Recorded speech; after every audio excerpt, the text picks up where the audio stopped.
What if Naruto was like Broly, powerful, limitless strength pulsing beneath a calm exterior, a quiet storm waiting to explode? Every battle, every emotion pushing him closer to a power even the gods would envy. But this time, it's not rage that drives him, it's purpose. This is the story of a warrior who conquers his fury and turns it into legend. The forest burned. Jiraiya stood at the edge of the crater, white hair whipping in superheated winds, and stared at the impossibility before him. Trees that had stood for centuries were nothing but ash. The earth itself had been scorched black in a perfect circle extending 200 meters in every direction. And at the center of this devastation, suspended in a sphere of crackling green energy, floated an infant. The child couldn't have been more than a few months old, yet the power radiating from his tiny body made Jiraiya's knees weak. This wasn't chakra. He'd spent decades mastering the spiritual energy that flowed through all living things, and this was something fundamentally different. Raw, primal, limitless. The infant's eyes snapped open, revealing emerald irises that burned with mindless fury. His mouth opened in a wail that shattered the remaining tree trunks within 50 meters. Green energy erupted from his body in waves, each pulse obliterating more of the landscape. Jiraiya had faced the three-tailed beast in combat. He'd stood toe-to-toe with Hanzo the Salamander and lived to tell the tale. He was one of the legendary Sannin, feared across all 5 nations. And this child terrified him. But the Toad Sage didn't run. Instead, he studied the wreckage more carefully. The crater wasn't natural. Something had crashed here with tremendous force. Strange metal fragments littered the scorched earth, inscribed with symbols in no language Jiraiya recognized. Whatever this child was, wherever he'd come from, he was alone. Afraid. Lashing out with power he couldn't control, Jiraiya took a step forward. The heat intensified. Another step, and the green energy licked at his sandals, burning the leather. The infant's wailing grew louder, more desperate. Energy blasts fired randomly in all directions. One carved a trench 30 meters long through solid rock. Easy, Jiraiya said softly, though the child couldn't possibly hear him over his own screaming. Easy now. He wove hand signs with practiced precision. Summoning jutsu! Gamabunta materialized in an explosion of smoke, the massive toad boss taking in the scene with one sweeping glance. Jiraiya, what in the... I need you to create a perimeter, Jiraiya interrupted. Don't let that energy spread beyond this area. If it reaches the village... The toad boss didn't need the sentence finished. His webbed hands slapped together, and a barrier of water rose around the crater's edge, hissing where it met the green energy. Jiraiya pressed forward, 20 meters from the child now. 15. The energy tore at his clothes, burned his skin. He channeled chakra into his body, reinforcing it, but this strange power seemed to eat through his defenses like acid through paper. 10 meters. The infant's eyes locked onto him. For a moment, the wailing stopped. In that heartbeat of silence, Jiraiya saw past the rage to something deeper. Confusion, pain, a newborn consciousness drowning in power it couldn't comprehend. Then the child raised one tiny hand, and Jiraiya's instincts screamed. He dove left as a sphere of green energy materialized in the infant's palm and exploded outward. The blast carved a canyon through the forest where Jiraiya had been standing. If that had hit him directly, there wouldn't have been enough left for a funeral. Senpo, Kabari Senbon. Jiraiya's hair extended and hardened, firing dozens of needle-like strands toward the child, not to harm, but to restrain. The needles disintegrated before they touched the green aura. The infant's power was rising. Jiraiya could feel it building like a tsunami about to break. If he didn't do something in the next few seconds, this entire region would be wiped off the map. He bit his thumb, smearing blood across his palm, and slammed both hands on the ground. Summoning jutsu, toad mouth bind. The esophagus of the great fire-breathing toad materialized around them. A fleshy prison designed to trap even the most powerful opponents. The walls closed in, absorbing the infant's energy blasts, regenerating faster than they could be destroyed. But it wasn't enough. The child's power continued to escalate. The toad mouth began to tear. Jiraiya made a decision that would change everything. He deactivated the summon and rushed forward, closing the final distance before the child could attack again. His arms wrapped around the tiny body, and agony exploded through every nerve. The green energy didn't just burn, it invaded, trying to tear him apart from the inside out. "It's okay," he gasped, holding the infant close even as his skin blistered. You're safe now." The child thrashed in his grip, power surging. Jiraiya's vision went white with pain. He felt ribs crack, felt his chakra network screaming in protest. But he didn't let go. "I've got you," he whispered, blood running from his nose and ears. "I've got you." Seconds stretched into minutes, minutes into an hour. Jiraiya held on, pouring every ounce of willpower into surviving this, into showing this terrified child that someone was here, that he wasn't alone. Gradually, so gradually he almost didn't notice at first, the energy began to recede. The green aura flickered, dimmed. The child's wailing became whimpers, then quiet hiccuping sobs. When the infant finally fell asleep in his arms, Jiraiya collapsed to his knees. His clothes were in tatters, his body was a mass of burns and bruises, but he was smiling. "Gamabunta," he croaked. "Get us to Konoha, fast." The journey back was a blur of pain and determination. Jiraiya remained conscious through sheer stubbornness, cradling the child against his chest. Twice more during the trip, the infant stirred and the green energy began to manifest. Each time, Jiraiya held him close and talked until the power subsided. By the time they reached Konoha's gates, 3 days had passed. Jiraiya looked like he'd fought a war single-handed and lost. The gate guards took one look at him and sent for the Hokage immediately. Minato Namikaze appeared in a yellow flash, his wife Kushina right behind him. The fourth Hokage's eyes widened at Jiraiya's condition. "Sensei, what happened? Who is?" "We need to talk," Jiraiya interrupted, his voice hoarse. "Somewhere secure, now." They convened in the Hokage's office, privacy seals active. Jiraiya laid the sleeping infant on the desk while Kushina immediately began healing his wounds, her medical ninjutsu working to repair the extensive damage. 3 days ago, I detected a massive energy surge in the eastern forests, Jiraiya began. When I investigated, I found a crater and this child at its center. There were fragments of some kind of pod, unlike any technology I've seen. And his power. He paused, meeting Minato's gaze. This isn't chakra. It's something else entirely. Something that makes the tailed beast look manageable. Minato studied the infant carefully. He seems peaceful now. He wasn't when I found him. It took me 3 days to calm him down enough to bring him here. And even now, I can feel it. This enormous power just beneath the surface, waiting to erupt. Kushina finished healing Jiraiya's worst injuries and turned her attention to the child. Her hands glowed with diagnostic chakra as she examined him. His physiology is unusual, similar to human but different in subtle ways. Denser muscle fibers, reinforced bone structure. And you're right, Jiraiya-sensei. The energy I'm sensing isn't chakra, but it's interfacing with his body in a similar way. The question is what we do with him, Minato said quietly.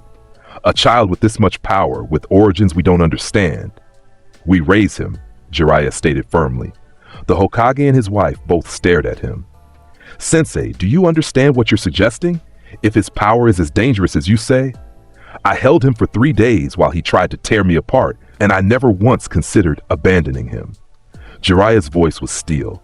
He's a baby, Minato. Alone. Afraid. Maybe not human, maybe from somewhere we can't even imagine. But none of that changes what he needs. Someone to care for him. To teach him. To help him control this power instead of being controlled by it. Kushina and Minato exchanged a long look, one of those wordless conversations that only couples who'd been together for years could have. Finally, Kushina spoke. We've been trying to have a child for 3 years, she said softly. Every doctor in the village says there's no medical reason we can't, but... She placed a hand on her flat stomach. Nothing, and now this child appears, impossibly powerful, needing parents. Maybe this is fate. Minato was quiet for a long moment. Then he nodded slowly. We'll need to keep his true origin classified. As far as the village is concerned, he's an orphan from a destroyed settlement that Jiraiya-sensei found during his travels.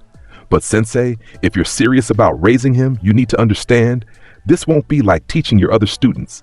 You'll need to be there. Constantly. Are you prepared for that? I am. Then we'll help however we can, Minato said.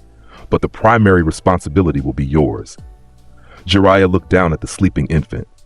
He needs a name. Kushina smiled. How about Naruto? It means maelstrom, fitting for someone with power like a raging storm. Naruto Uzumaki. Jiraiya tested the name. Yeah, that works. The child, Naruto, stirred in his sleep. For a moment, green energy crackled around his tiny fist. Then it faded, and he settled back into peaceful slumber. In that moment, none of them could have known they just welcomed the legendary Super Saiyan into their world. The first year was the hardest. Naruto's power didn't disappear as he grew. If anything, it intensified. He couldn't speak yet, couldn't understand words or concepts, but his body responded instinctively to his emotions. When he was hungry, energy crackled. When he was uncomfortable, small explosions erupted around his crib. When he had nightmares, the entire house shook. Jiraiya moved into a reinforced compound on the outskirts of Konoha, one designed to withstand the most powerful jutsu. It barely held up to Naruto's tantrums. But the Toad Sage was patient. He learned Naruto's patterns, his triggers, discovered that physical contact, being held, rocked, comforted, helped the child's power stabilize. Kushina visited daily, and her warm presence seemed to soothe something in Naruto's spirit. Minato came when his Hokage duties allowed, and Naruto always seemed fascinated by the yellow flash of the Hiraishin. By age 2, Naruto could walk and speak in simple sentences. More importantly, he'd stopped destroying things accidentally. The power was still there. Jiraiya could sense it constantly, an ocean of energy contained in a toddler's body. But Naruto was learning control. Mine, the small boy held up a toy kunai, grinning at Jiraiya. That's right, kiddo, but remember what we practiced? Naruto's face scrunched in concentration. Green energy began to manifest around his hand, then slowly faded as he took deep breaths. Control, like water, not fire. Exactly. Jiraiya ruffled the boy's wild blonde hair. You're getting better every day. What Jiraiya didn't tell the child was how terrifying his progress actually was. At 2 years old, Naruto's ambient power output exceeded most jonin. If he lost control, truly lost control, he could level the village in minutes. But there was no fear in Naruto's bright blue eyes, just curiosity, joy, and absolute trust in his guardian. When Naruto turned 3, Jiraiya began structured training. Nothing intense, just exercises to help the boy understand his own strength, lifting weights that would challenge adult men, moving at speeds that blurred to normal eyes, focusing the strange energy he could produce. Naruto took to it with enthusiastic determination. He wanted to be strong like old man Jiraiya, wanted to make Kushina Nichan and Minato Nisan proud. The boy didn't see his power as a curse or a burden. It was simply part of who he was. One afternoon, Kushina found Naruto in the training yard, floating 3 feet off the ground with a look of intense concentration. Naruto, she called out, equal parts amazed and alarmed. How did you? I'm flying, Kushina Nichan. The boy's grin was infectious. Watch! He shot upward like a rocket, trailing green energy. Kushina's heart leaped into her throat as he went higher, higher. Then Naruto whooped with pure joy and did a loop in the air before descending smoothly back to the ground. Jiraiya appeared beside Kushina in a swirl of leaves. I see he figured out the flight. You knew he could do this? I suspected. His energy manipulation keeps evolving. Flight, energy projection, physical enhancement. It's like his body instinctively knows how to use this power, even if his mind hasn't caught up yet. Jiraiya watched Naruto zoom around the training yard, laughing. The question is how much more there is to discover. By age 5, that question began to answer itself in dramatic fashion. Naruto had been playing in the forest with a group of civilian children, supervised carefully by Anbu hidden in the trees, when 3 rogue ninja attacked. They'd been targeting merchant caravans, but saw an opportunity when they spotted the unguarded children. The Anbu moved to intercept, but Naruto was faster. One moment he was 10 meters from the attackers. The next, he stood between them and the other children, and his eyes had changed. The bright blue was gone, replaced by glowing yellow irises. Green energy radiated from his body in waves. Get away from them, Naruto said, his voice carrying a harmonic resonance that hadn't been there before. The lead rogue ninja laughed. Kid, you don't know what you're... Naruto moved. The Anbu watching could barely track it. One instant, he was standing still. The next, his fist was buried in the rogue's stomach. and the man was flying backward through 3 trees before crashing into a boulder hard enough to crack stone. The other 2 rogues stared in shock. Then they attacked together, one with a fire jutsu, the other with wind-enhanced kunai. Naruto's hand came up and green energy coalesced in his palm. Eraser cannon! The sphere of power launched forward, obliterating both jutsu and sending both rogues tumbling unconscious to the ground. The yellow faded from Naruto's eyes, replaced by his normal blue. He turned to the other children with a sheepish grin. Everyone okay? The Anbu arrived seconds later, securing the unconscious rogues while one rushed to report to the Hokage. Within the hour, Jiraiya was examining Naruto in the training compound while Minato and Kushina looked on. Your eyes changed color, Jiraiya said carefully, and your power spiked dramatically. Do you remember how it felt? Naruto nodded enthusiastically. Like there was more inside me? Like I could just reach for it and it was there! He tried to demonstrate, screwing up his face in concentration. His hair flickered slightly, and a few strands seemed to shift upward.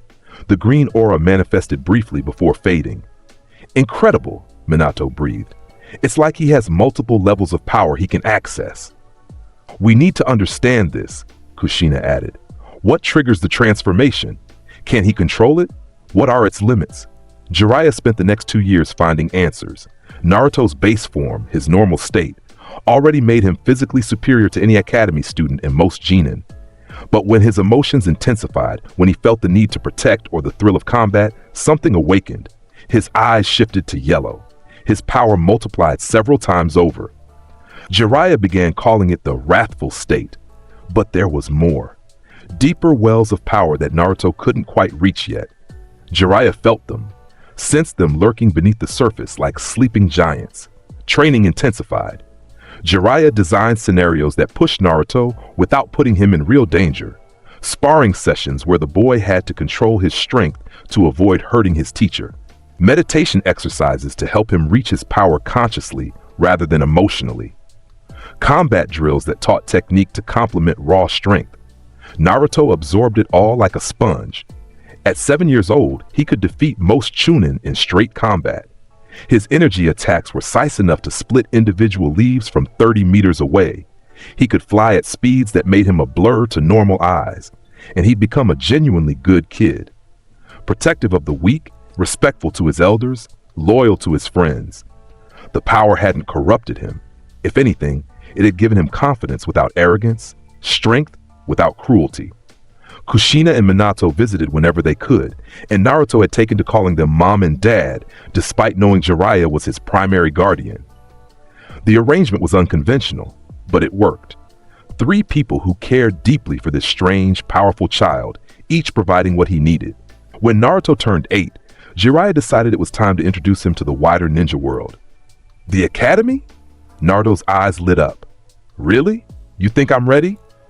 I think you've been ready for a while, kiddo, but remember, I know, don't show off too much, don't hurt anyone, keep the power under control. Naruto grinned. You worry too much, old man. Jiraiya ruffled his hair. And you don't worry enough. The academy isn't just about fighting, Naruto, it's about learning to work with others, understanding ninja philosophy, making friends your own age. I can do that. It'll be easy. It was not, in fact, easy. The Konoha Ninja Academy was designed to produce competent genin over the course of 6 years.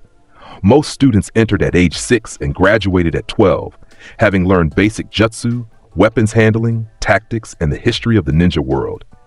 Naruto entered at age 8 and immediately became a problem.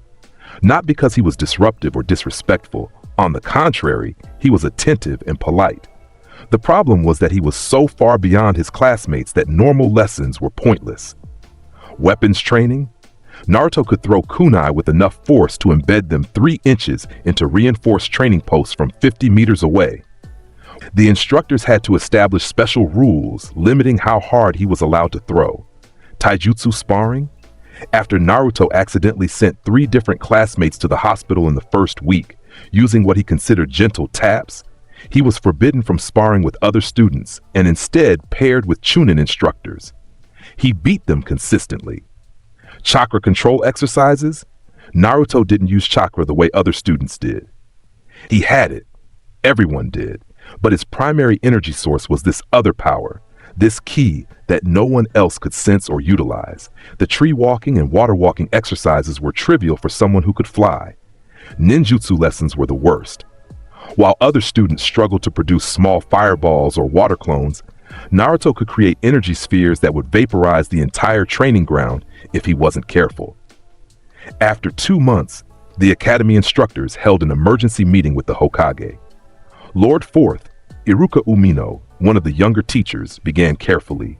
"We're not equipped to handle Naruto Uzumaki. His abilities are beyond anything we can teach, beyond anything most jonin can teach." "I'm aware," Minato said calmly, but Jiraiya-sensei felt it was important for Naruto to socialize with his peers. "With all due respect, sir, his peers are terrified of him. Not because he's mean or threatening, but because the gap in ability is so vast it's hard to relate to him as a fellow student. He's polite, yes, kind even. But when you watch an 8-year-old child do things that S-rank ninja would struggle with," Iruka shook his head, "it creates distance." Minato sighed. This was what he'd feared. Naruto was too powerful, too different to fit into normal structures, but isolating him completely would create other problems. "What do you suggest?" "Accelerated graduation. Let him take the Genin exam now. He'll pass easily, and then he can be assigned to a team that can actually challenge him." It was Jiraiya who made the final call. "No, not yet. Naruto needs more time being a kid before we throw him into the real ninja world. Keep him in the academy for now, but give him special assignments. Let him help teach the younger students. Find ways to make him feel included rather than isolated." So they tried. Naruto became a teaching assistant of sorts, helping younger students with their form, offering encouragement, making the lessons fun. He was good at it, patient and enthusiastic, genuinely excited when his students succeeded. It helped, but it didn't solve the fundamental problem. Naruto was lonely. Until Sasuke Uchiha transferred into his class. The Uchiha prodigy was 6 years old, but had been moved up 2 years due to his exceptional talent. He was the pride of his clan, skilled beyond his years, destined for greatness. He was also the first person in the academy who didn't look at Naruto with fear or awe. He looked at him with competitive fire. Their first meeting set the tone for everything that followed. "You're Naruto Uzumaki," Sasuke stated, studying him with dark eyes. "Everyone says you're the strongest in the academy." "I guess?" Naruto rubbed the back of his head. "I don't really think about it like that." "I want to spar with you." "You sure? I'm pretty strong." "I'm an Uchiha. We don't back down from challenges." Iruka tried to intervene, but Naruto raised a hand. "It's okay, Iruka-sensei. I'll be careful." The match lasted 15 seconds. Sasuke came at Naruto with impressive taijutsu form, speed, and precision. Naruto sidestepped casually, caught Sasuke's fist in his palm, and held him in place effortlessly. "Good form," Naruto said with a genuine smile. "You're fast too, but you're telegraphing your movements with your eyes." Sasuke tried to pull free. Naruto's grip didn't budge. "Let go." "Will you listen if I do?" Sasuke stopped struggling, pride warring with pragmatism. Finally, he nodded. Naruto released him. "Your taijutsu is really good, better than most chunin I've fought. But you're trying to overpower me, and that won't work. Want me to show you what I saw?" Over the next hour, Naruto broke down Sasuke's fighting style, pointing out strengths and weaknesses, offering suggestions. The Uchiha prodigy listened, absorbed, learned. And for the first time since entering the academy, Naruto had someone who could challenge him intellectually, if not physically. They became unlikely friends. Sasuke pushed himself relentlessly to close the gap, while Naruto helped him improve. The Uchiha never resented Naruto's superior strength. Instead, he used it as motivation. And Naruto, for his part, appreciated having someone who looked at him and saw not a threat or a weapon, but a rival and friend. Other bonds formed too. Shikamaru Nara, 2 years younger but assigned to their class due to his genius-level intellect, became a frequent training partner. He couldn't match Naruto's power, but his tactical mind made their strategy sessions fascinating. Choji Akimichi attached himself to Naruto after the blonde defended him from bullies one afternoon. The bullies had made fun of Choji's weight. Naruto had very calmly explained that if they ever bothered Choji again, he would demonstrate exactly how strong someone fat could be by throwing them to the other side of the village. The bullying stopped immediately. Hinata Hyuga watched Naruto from afar, too shy to approach but fascinated by his strength and kindness. Kiba Inuzuka challenged Naruto to races and lost consistently, but kept coming back for more. Even Ino Yamanaka, who initially dismissed Naruto as just another boy, found herself drawn into their growing circle. For the first time in his life, Naruto had friends his own age, and while they all knew he was stronger, impossibly, overwhelmingly stronger, it somehow didn't matter. He never lorded it over them, never made them feel weak. If anything, his strength became something they could rely on, a source of security rather than fear. The academy years passed quickly. Naruto grew taller, stronger, more refined in his control. By age 10, he'd mastered the basics of every jutsu the academy taught and created several hybrid techniques combining chakra and ki. His eraser cannon could be precisely calibrated from knock you down to obliterate a mountain. His flight speed had increased to the point where he could cross the land of fire in under an hour, and he touched something new, something that scared even Jiraiya. It happened during a training session in the forest. Naruto was practicing with a chunin instructor named Hayato, trading blows at gradually increasing speeds. The pattern was familiar. Naruto would hold back significantly. Hayato would try to land a hit. Naruto would offer feedback. But this time, something shifted. Hayato got cocky, threw a real punch with real intent behind it. Naruto's instincts responded before his mind could catch up. His eyes flashed yellow, then gold. His hair stood straight up, shimmering like spun sunlight. Golden energy erupted around his body in a blazing aura. The ground beneath his feet cracked from the pressure of his power. Hayato froze, his fist still extended, as Naruto caught it effortlessly in one hand. The difference in their strength had been vast before. Now it was incomprehensible. What? Hayato's voice trembled. What is this? Naruto looked at his free hand, watching golden energy dance across his fingers. I don't know, but it feels incredible. Jiraiya arrived within minutes, summoned by the massive power spike every sensor in the village had detected. He found Naruto still in the golden form, experimenting with movements, the chunin instructor having wisely retreated to a safe distance. Naruto, Jiraiya called carefully. Can you power down? Naruto turned and Jiraiya's breath caught. The boy's eyes were blue-green now, intense and luminous. His hair was fully gold, his aura blazing with such intensity that looking at him was like staring into the sun. I think so, Naruto said. His voice carried that harmonic resonance again, amplified. But I don't want to. This feels amazing, like I could do anything. I'm sure it does, but that much power, you could accidentally hurt someone. Come on, kiddo, show me that legendary control. Naruto took a breath. The golden aura flickered, diminished, then vanished. His hair fell back to blonde, his eyes returned to normal blue. He swayed slightly and Jiraiya was there to steady him. Whoa, that was intense. What did you feel? Jiraiya asked, guiding him to sit down. Power, so much power.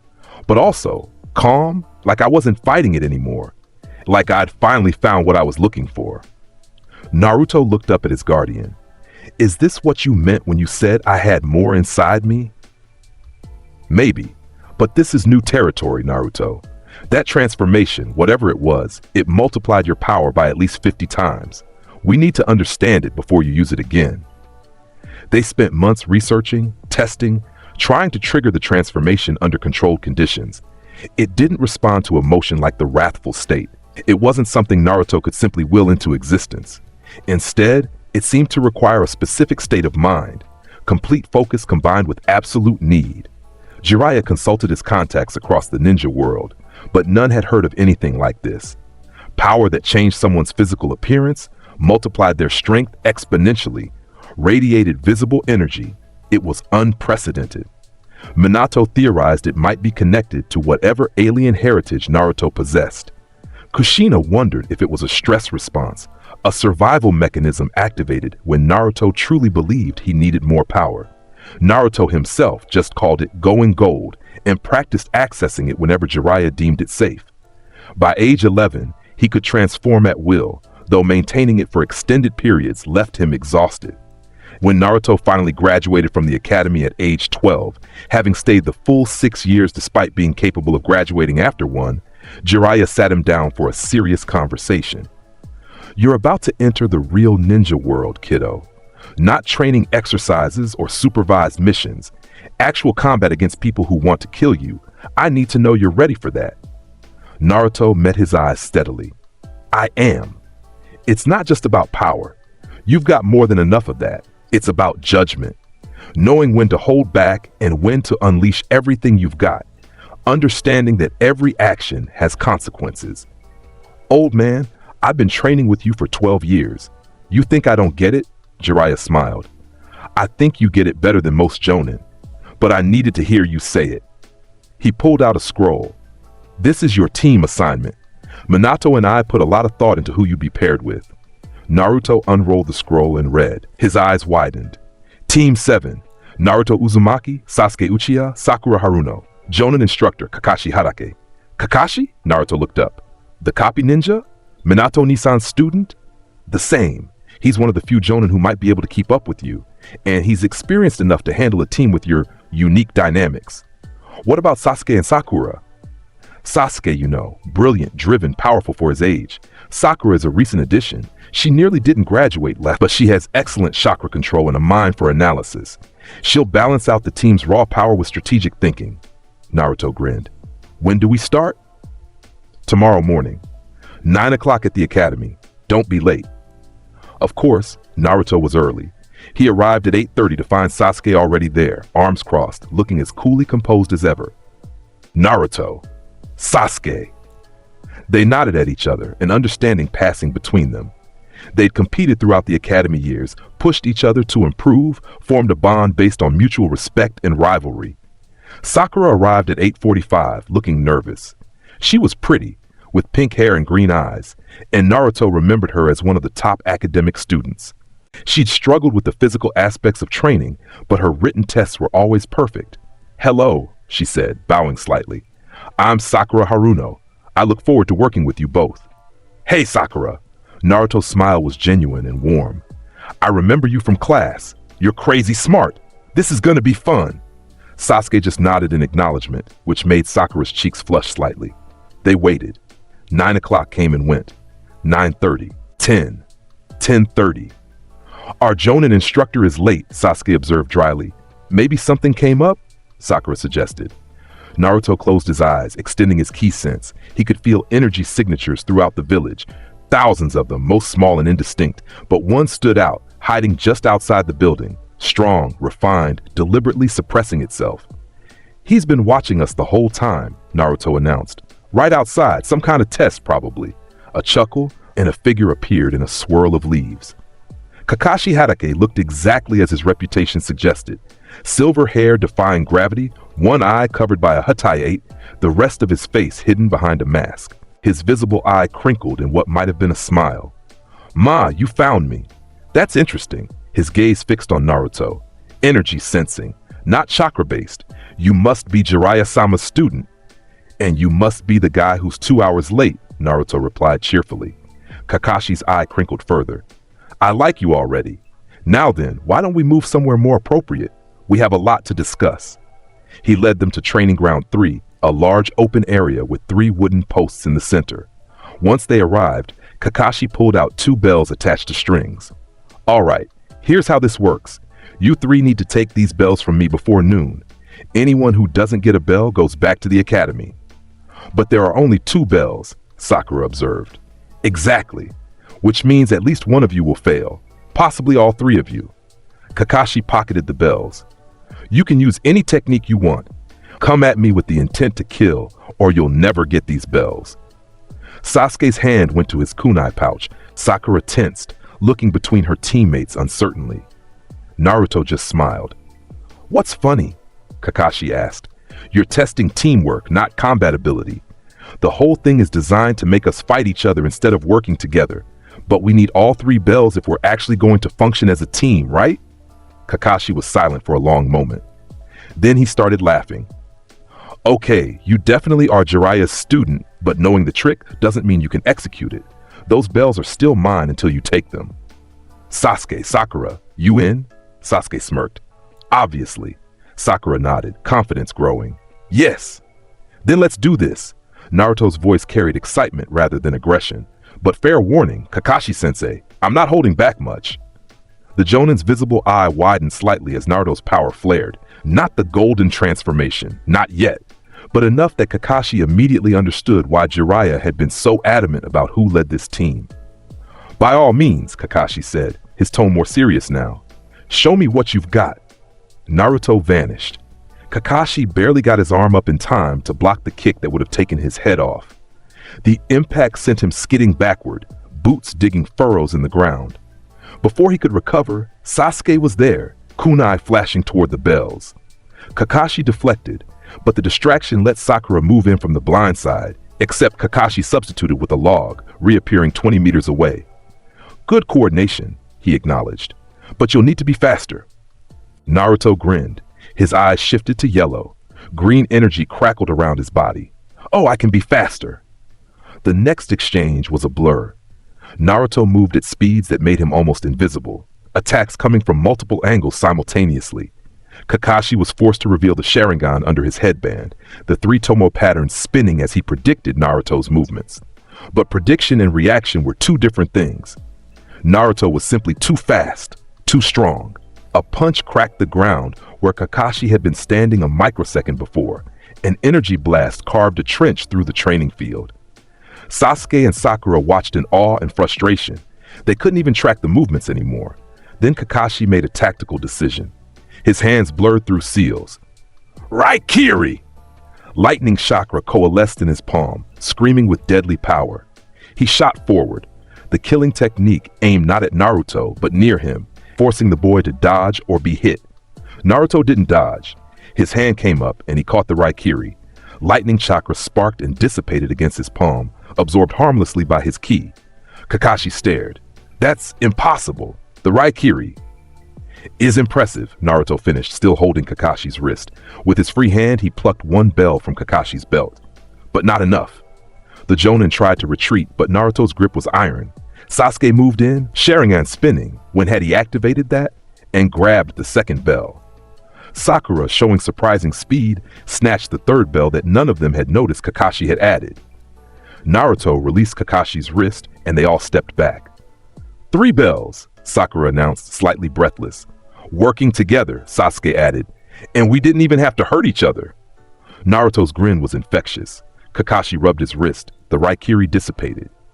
He studied his new team with his Sharingan, really seeing them for the first time. A boy with power beyond any genin he'd encountered. An Uchiha prodigy with an already mature Sharingan. A Kunoichi with excellent tactical sense and precision. You pass, he said simply. All 3 of you. Sakura let out a relieved breath. Sasuke allowed himself a small smile. Naruto whooped and pumped his fist in the air. Team 7 is officially active, Kakashi continued. We'll start missions tomorrow, but first, there's something I need to make clear. His visible eye fixed on each of them in turn. What you just demonstrated wasn't just skill, it was trust. You trusted each other to play your parts. You trusted yourselves to execute. Never lose that. In the ninja world, the people standing beside you are more important than any jutsu or bloodline or power. He paused, then specifically addressed Naruto. That includes you. I saw your file. I know what you're capable of, but strength alone won't make you a great ninja. The bonds you forge, the people you protect, those are what give strength meaning. Naruto's expression turned serious. I know, Kakashi-sensei. Old man Jiraiya taught me that. Power without purpose is just destruction, but purpose without power means you can't protect what matters. Good answer. Kakashi's eye crinkled again. I think we're going to get along just fine. The first month of missions was frankly boring. D-rank assignments were designed for fresh genin to build teamwork and learn responsibility. Weeding gardens, catching lost cats, painting fences. Tasks that required minimal skill but taught patience and humility. For Team 7, they were torture. Naruto could complete most tasks in minutes if he wanted. Sasuke's pride chafed at such mundane work. Even Sakura, who initially approached each mission with determination, found herself increasingly frustrated. But Kakashi insisted. You need to understand that being a ninja isn't all glamorous battles and legendary techniques. Sometimes it's about serving the village in whatever capacity is needed. So they persevered. Naruto made games out of the tasks, challenging Sasuke to races, helping Sakura with heavy lifting, keeping morale up with his relentless optimism. Gradually, the team chemistry solidified. They learned each other's rhythms, preferences, pet peeves. Sakura discovered that despite his immense power, Naruto was surprisingly down to earth. He listened when she talked, valued her input, never made her feel weak or useless. It was refreshing. Sasuke found himself actually enjoying the camaraderie. He'd always been driven, focused solely on getting stronger. But working with Naruto and Sakura showed him that strength could come from connection as well as individual achievement. And Naruto, for his part, was genuinely happy. He had friends, a team, a purpose. Sure, the missions were boring, but the company made up for it. After 4 weeks of D ranks, Kakashi made an announcement. Tomorrow we're taking our first C rank mission. Nothing too dangerous, escort duty for a bridge builder returning to the land of waves. But it'll be your first time leaving the village on official business. The team's excitement was palpable. The next morning, they assembled at the village gates.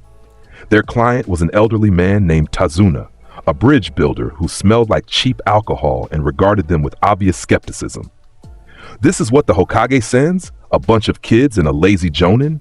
Kakashi's eye crinkled. "These kids are more capable than you think. Shall we go?" The journey toward the land of waves was uneventful at first. They traveled through forests and over roads, Tazuna grumbling about the pace, Kakashi reading his book, the genin taking in the sights. Then Naruto stopped. "What is it?" Kakashi asked, immediately alert. "Two people hiding in that puddle up ahead." Naruto pointed to a shallow pool of water beside the road. "But it hasn't rained in days, and their energy signatures feel hostile." Kakashi's hand drifted toward his kunai pouch. "Can you tell how strong they are?" "Chunin level, maybe. Not particularly impressive." "Then this is a good opportunity. Sasuke, Sakura, Naruto just identified enemy ninja. What's our play?" Sakura's mind raced. "If they're hiding, they're planning an ambush. We could spring it on our terms, or we could avoid and continue the mission." "Avoiding shows we're aware," Sasuke added. "If we want information, we should let them attack and capture them." "Or," Naruto suggested, "I could just blast the puddle and be done with it." Kakashi shook his head. "Too simple. Let's see what they do. Everyone, act natural." They continued walking. As they passed the puddle, two figures emerged, ninja wearing breathing masks and claw weapons connected by chains. The Demon Brothers, Chunin-level assassins from Kirigakure. They moved with practiced coordination, chains wrapping around Kakashi before anyone could react. The chains tightened, and with a sickening sound, Kakashi was torn apart. Tazuna screamed. Sakura's eyes widened in horror.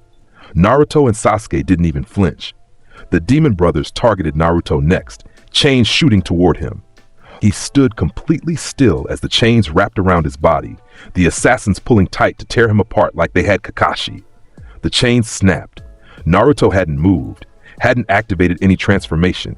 The chains simply couldn't damage his body. "My turn," he said calmly. One hand came up, green energy coalescing in his palm. A racer cannon. The blast was carefully calibrated, enough to knock both assassins unconscious, not enough to kill. They hit the ground hard, weapons clattering away. Kakashi appeared from behind a tree, completely unharmed. Good reactions. Though Naruto, you could have pretended to struggle a bit. Why? They were never a threat. True, but showing your full capabilities right away removes any tactical advantage. Kakashi approached the unconscious assassins, binding them with chakra-suppressing rope. These two are rogues from the Hidden Mist. They're known for taking assassination contracts. He turned to Tazuna, whose face had gone pale. "Old man, this was supposed to be a simple C-rank escort mission, but if Chunin-level assassins are targeting you, that makes this at least B-rank.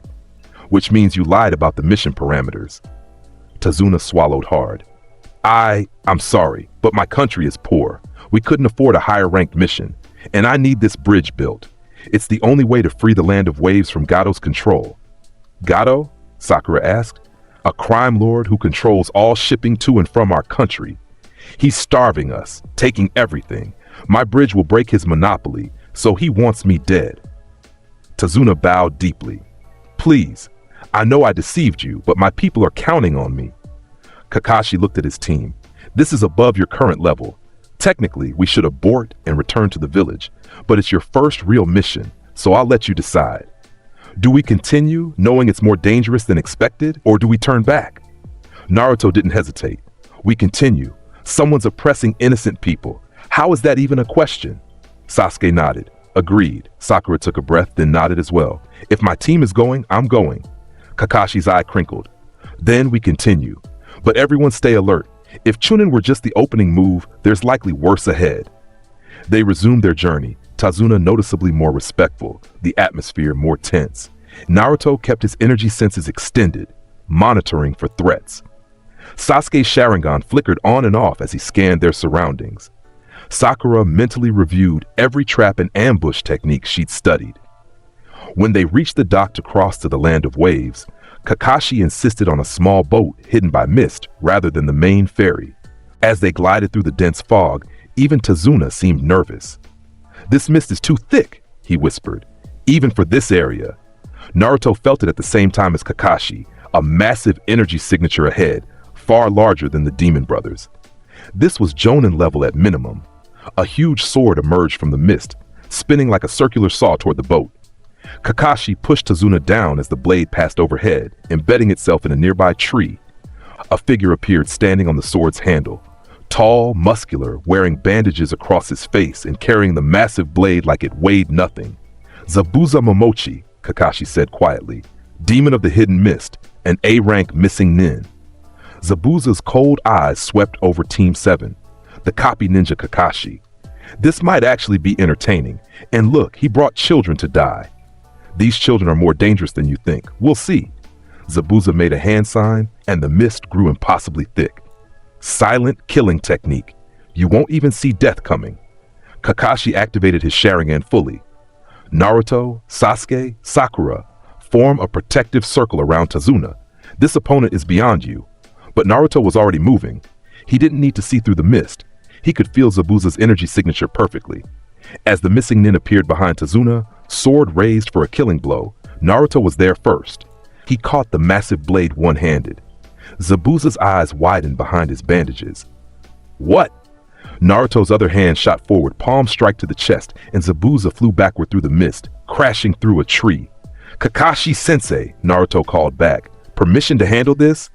Kakashi weighed the options. Zabuza was dangerous, but Naruto's power was in a completely different category. Don't kill him if you can avoid it. We might need information. Got it. Naruto walked into the mist as it began to clear. Zabuza had lost concentration. The missing nin was back on his feet, sword in hand, staring at the 12-year-old who just sent him flying. "You're not a normal genin." "Nope." Naruto's grin was excited rather than malicious. "I've been holding back for weeks doing boring missions. Thanks for giving me something interesting." His eyes shifted to yellow. Green energy crackled around his body. The wrathful state activated instantly. Zabuza attacked with water clone jutsu, 4 copies surrounding Naruto and striking simultaneously. Each clone was destroyed in a single hit, dissipating into water. The real Zabuza tried to capitalize on the distraction, but Naruto simply moved faster. A kick to the ribs sent Zabuza tumbling. An energy blast destroyed his sword. The legendary Kubikira Bocho shattered into fragments. A follow-up punch that Naruto deliberately pulled still hit hard enough to crack ribs. Zabuza attempted the hidden mist technique again, but Naruto's hand came up. Eraser blow! The energy wave dispersed the mist completely and sent Zabuza crashing into the water. The missing nin struggled to his feet, coughing blood. This wasn't a fight, it was a demonstration of the gap between them. "You're strong," Zabuza admitted. "Stronger than anyone I've fought except maybe the Mizukage. But strength isn't everything." Senbon needles suddenly pierced Zabuza's neck. He collapsed, apparently dead. A figure in a hunter nin mask appeared, bowing to Team 7. "Thank you for weakening him. Zabuza Momochi was wanted for crimes against Kirigakure. I'll dispose of the body." The masked ninja disappeared with Zabuza's body in a swirl of mist. Kakashi frowned. "That was convenient." Naruto nodded. "Too convenient, and Zabuza's not dead. Those needles hit non-lethal points." "You could sense that?" His energy signature didn't disappear. It got weaker, like he was unconscious, but he's alive. Kakashi's mind raced. A fake hunter nin, Zabuza alive, the mission far more complicated than it appeared. Then we need to prepare. If Zabuza's working for Gado and he's still alive, he'll come back stronger. "Tazuna, how far to your home?" "Half an hour by foot once we reach shore." Then let's move. We need to establish defenses and train, because when Zabuza returns, he won't underestimate us again. They reached Tazuna's home by evening, a modest house where his daughter Tsunami and grandson Inari lived. The family welcomed them, though Inari seemed sullen and dismissive. "Heroes don't exist," the young boy muttered when Naruto tried to talk to him. "You're all gonna die just like my father did." Naruto wanted to argue, but Kakashi pulled him aside. "The kid's been through trauma. Give him time." That night, Kakashi laid out the situation. "Zabuza will be recovering for at least a week. That gives us time to train, and there's a technique I want to teach you that might be crucial." He led them to the forest, where he demonstrated walking up a tree using chakra control. Sasuke and Sakura began practicing immediately, struggling to find the right balance of chakra. Naruto walked up the tree on his first try, then stood on a branch upside down. "This is the academy exercise, Kakashi-sensei. We all did this years ago." "Right, I forgot who I was teaching." Kakashi thought for a moment. "Okay, new plan. Sasuke, Sakura, you keep working on chakra control. Naruto, you're with me. We're going to push your abilities to the next level." They moved deeper into the forest, to a clearing far from the house. Kakashi faced Naruto seriously. "I've read your file, watched you fight. You have incredible power, multiple transformations, energy techniques beyond anything in our ninja arts. But I haven't seen you combine your abilities with actual jutsu. Why?" Naruto shrugged. "Never really needed to. My ki techniques work fine. But what if you could enhance them? Use chakra and ki together?" Kakashi formed a shadow clone. "Show me your strongest energy attack. Full power." Naruto's eyes shifted to yellow, then gold. His hair spiked upward, becoming pure golden light. The transformation into Super Saiyan happened smoothly now, practiced over months of training. "Eraser cannon!" The green energy sphere in his palm was massive, radiating power that made the air shimmer. He launched it at the clone, which dispelled instantly. The attack continued into the forest, obliterating trees for 100 meters before dissipating. Kakashi whistled. "Okay, that's terrifying. Now try this. Form the technique, but before you launch it, add your chakra. Mix the energies." Naruto powered down, considering. He'd never tried combining the two energy sources before. Ki came naturally to him, while chakra was something he learned about later.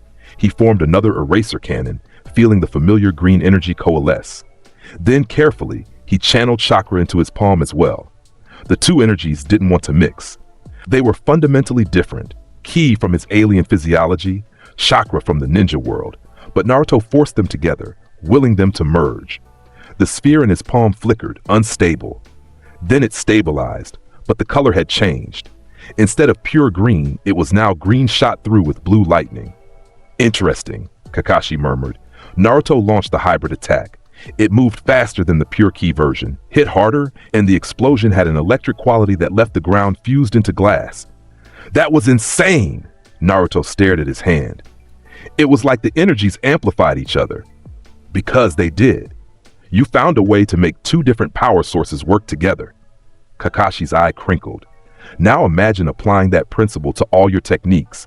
To your transformations, you could create abilities no one has ever seen. They spent the next week experimenting. Naruto learned to layer chakra over his ki, creating defensive barriers that were nearly impenetrable. He discovered that adding chakra to his flight made him faster, more maneuverable. He even managed to create a technique that combined his energy sensing with chakra to detect hidden enemies. Sasuke and Sakura made progress too. Sasuke mastered the tree walking exercise and moved on to water walking, his Sharingan helping him analyze and perfect the chakra flow. Sakura, who already had excellent control, learned medical ninjutsu basics from Kakashi's limited knowledge. The team grew stronger together, pushing each other, learning from each other. And then Zabuza returned. It was early morning. Mist rolled in from the water, thick and unnatural. Kakashi immediately went on alert. "He's here! Everyone, positions!" They'd prepared for this. Sasuke and Sakura would protect Tazuna at the bridge while he worked. Kakashi and Naruto would engage Zabuza and whoever was helping him. As they reached the bridge, Zabuza appeared with the fake hunter nin from before, now revealed to be a young man with beautiful features and ice-based techniques. "Haku," Zabuza introduced him. "Show them what we've prepared." Haku moved with incredible speed, surrounding Sasuke with mirrors made of ice. Demonic ice crystal mirrors. You're trapped. Senbon needles flew from every mirror, too fast to dodge. Sasuke's Sharingan tracked them, but he couldn't avoid them all. Blood blossomed across his body. Sakura started to move in, but Kakashi stopped her. Trust your teammates. Sasuke can handle this. On the other side of the bridge, Naruto faced Zabuza, who now had a new sword and looked fully recovered. Last time you caught me off guard, Zabuza growled. That won't happen again, and with Haku keeping your teammates busy, it's just you and me. Naruto smiled. You say that like you're confident, but you felt my power last time. You know you can't win. Maybe not alone. Zabuza made hand signs. But I don't need to win. I just need to keep you busy long enough for Haku to kill your friends. Multiple water clones surrounded Naruto, all wielding swords. They attacked in perfect coordination, a tide of blades coming from every angle. Naruto didn't even transform. He simply moved, his base form more than sufficient. Each clone was destroyed with a single strike, punches that sent water splashing, kicks that dispersed the jutsu. In 10 seconds, all the clones were gone. My turn, Naruto said. He transformed into Super Saiyan, golden aura blazing. His hand came up, energy crackling. Gigantic cluster. Hundreds of small energy blasts fired in rapid succession, each one tracking Zabuza's movements. The missing 9 tried to dodge, to hide in mist, to substitute. Nothing worked. The blasts hammered him from all sides, each impact driving him backward, tearing his defenses apart. Zabuza collapsed to one knee, breathing hard. Monster. No, Naruto corrected, walking forward. Just someone who trained really hard. You're not evil, Zabuza. You're trying to help your village in your own messed up way, but you're working for someone who just wants money and power. Gato doesn't care about you or Haku or anyone. You don't know anything about. I know Haku cares about you. I can sense his energy from here, and it's panic because he's worried about you while fighting Sasuke. I know you care about him too because you keep looking at those mirrors even while I'm kicking your ass. Zabuza was silent. Meanwhile, inside the ice mirrors, Sasuke was being pushed to his limit. Haku's speed was incredible, Senbon coming from every angle, and the Sharingan could only do so much. Then something clicked. Sasuke's Sharingan evolved, the 3 Tomoe spinning faster, and suddenly he could see Haku's movements perfectly. Not just track them, predict them. His body started moving on its own, matching Haku's speed. Fire chakra gathered in his throat. Fire style, great fireball jutsu. The flames filled the mirror prison, forcing Haku to drop the technique to avoid being burned. As the ice shattered, Sasuke and Haku faced each other outside the mirrors. You're fast, Sasuke acknowledged, but I'm faster now. They clashed in taijutsu, Sasuke's improved speed allowing him to match Haku's strike for strike. Sakura watched in amazement. Her teammate was fighting a Jonin-level opponent and holding his own, but Haku's expression was sad rather than hostile. You're strong, but I fight for someone precious to me. Do you have someone like that? Someone you die for? Sasuke thought of his family, his clan, the massacre that had left him alone. I fight to get stronger, to kill the man who destroyed everything I loved. Then we're the same, tools for our ambitions. Haku prepared his final technique. But I'll win because my ambition is to protect Zabuza. Enough! Naruto's voice echoed across the bridge. Everyone stopped and turned to see him standing between Zabuza and where Haku had been fighting. This is stupid. You're all fighting for different reasons, but nobody actually wants to kill each other. Haku, you fight to protect Zabuza. Zabuza, you fight because you think it's the only way to help your village. Sasuke, you fight to get stronger. But look at what's actually happening. He pointed at Zabuza. You're being used by a greedy businessman who's going to betray you the moment you're not useful. He pointed at Haku. You're hurting people who aren't your real enemies. He pointed at Sasuke. And you're so focused on revenge that you're not seeing the friends trying to help you. Before anyone could respond, slow clapping echoed across the bridge. Gato appeared with a small army of thugs and mercenaries. Very touching speech, kid, but unfortunately it doesn't matter. Zabuza, Haku, you two are no longer needed. In fact, you're liabilities. Kill them too. Zabuza struggled to his feet. Gato, we had a deal. Deals change. You failed to kill the bridge builder twice. I'm cutting my losses. Gato sneered. Plus, why pay for services when I can just have my men finish the job for free? The thugs advanced, weapons drawn. There were at least 50 of them. Zabuza laughed bitterly. So this is how it ends, used and discarded. Not quite, Naruto said. He stepped forward, placing himself between the thugs and everyone else. Kakashi-sensei, permission to handle this? They're just regular people, Naruto. Misguided, but I won't kill them. But I'm going to make sure they understand that threatening innocent people has consequences. Naruto's power flared. Not Super Saiyan, that would be overkill. Just his wrathful state. Eyes yellow, green aura crackling. The thugs charged. What followed wasn't a fight. It was a demonstration. Naruto moved through them like a force of nature. Punches that sent groups flying. Kicks that swept a dozen men off their feet. Energy blasts carefully calibrated to knock people unconscious without permanent damage. In under a minute, all 50 thugs were on the ground, groaning. Naruto hadn't even transformed fully. Only Gato remained standing, trembling. You can't. I have money, connections. The Hokage will. Naruto appeared in front of him in a blur. The Hokage is my dad. Well, sort of. It's complicated. But here's what's simple. You're a coward who hurts people weaker than you. That ends now. He picked Gato up by his collar, walked to the edge of the bridge, and dangled him over the water. Kakashi-sensei, what's the protocol for criminals outside our jurisdiction? Technically, we should turn him over to local authorities. The Land of Waves doesn't have authorities. Gato killed or bought them all. Zabuza stepped forward.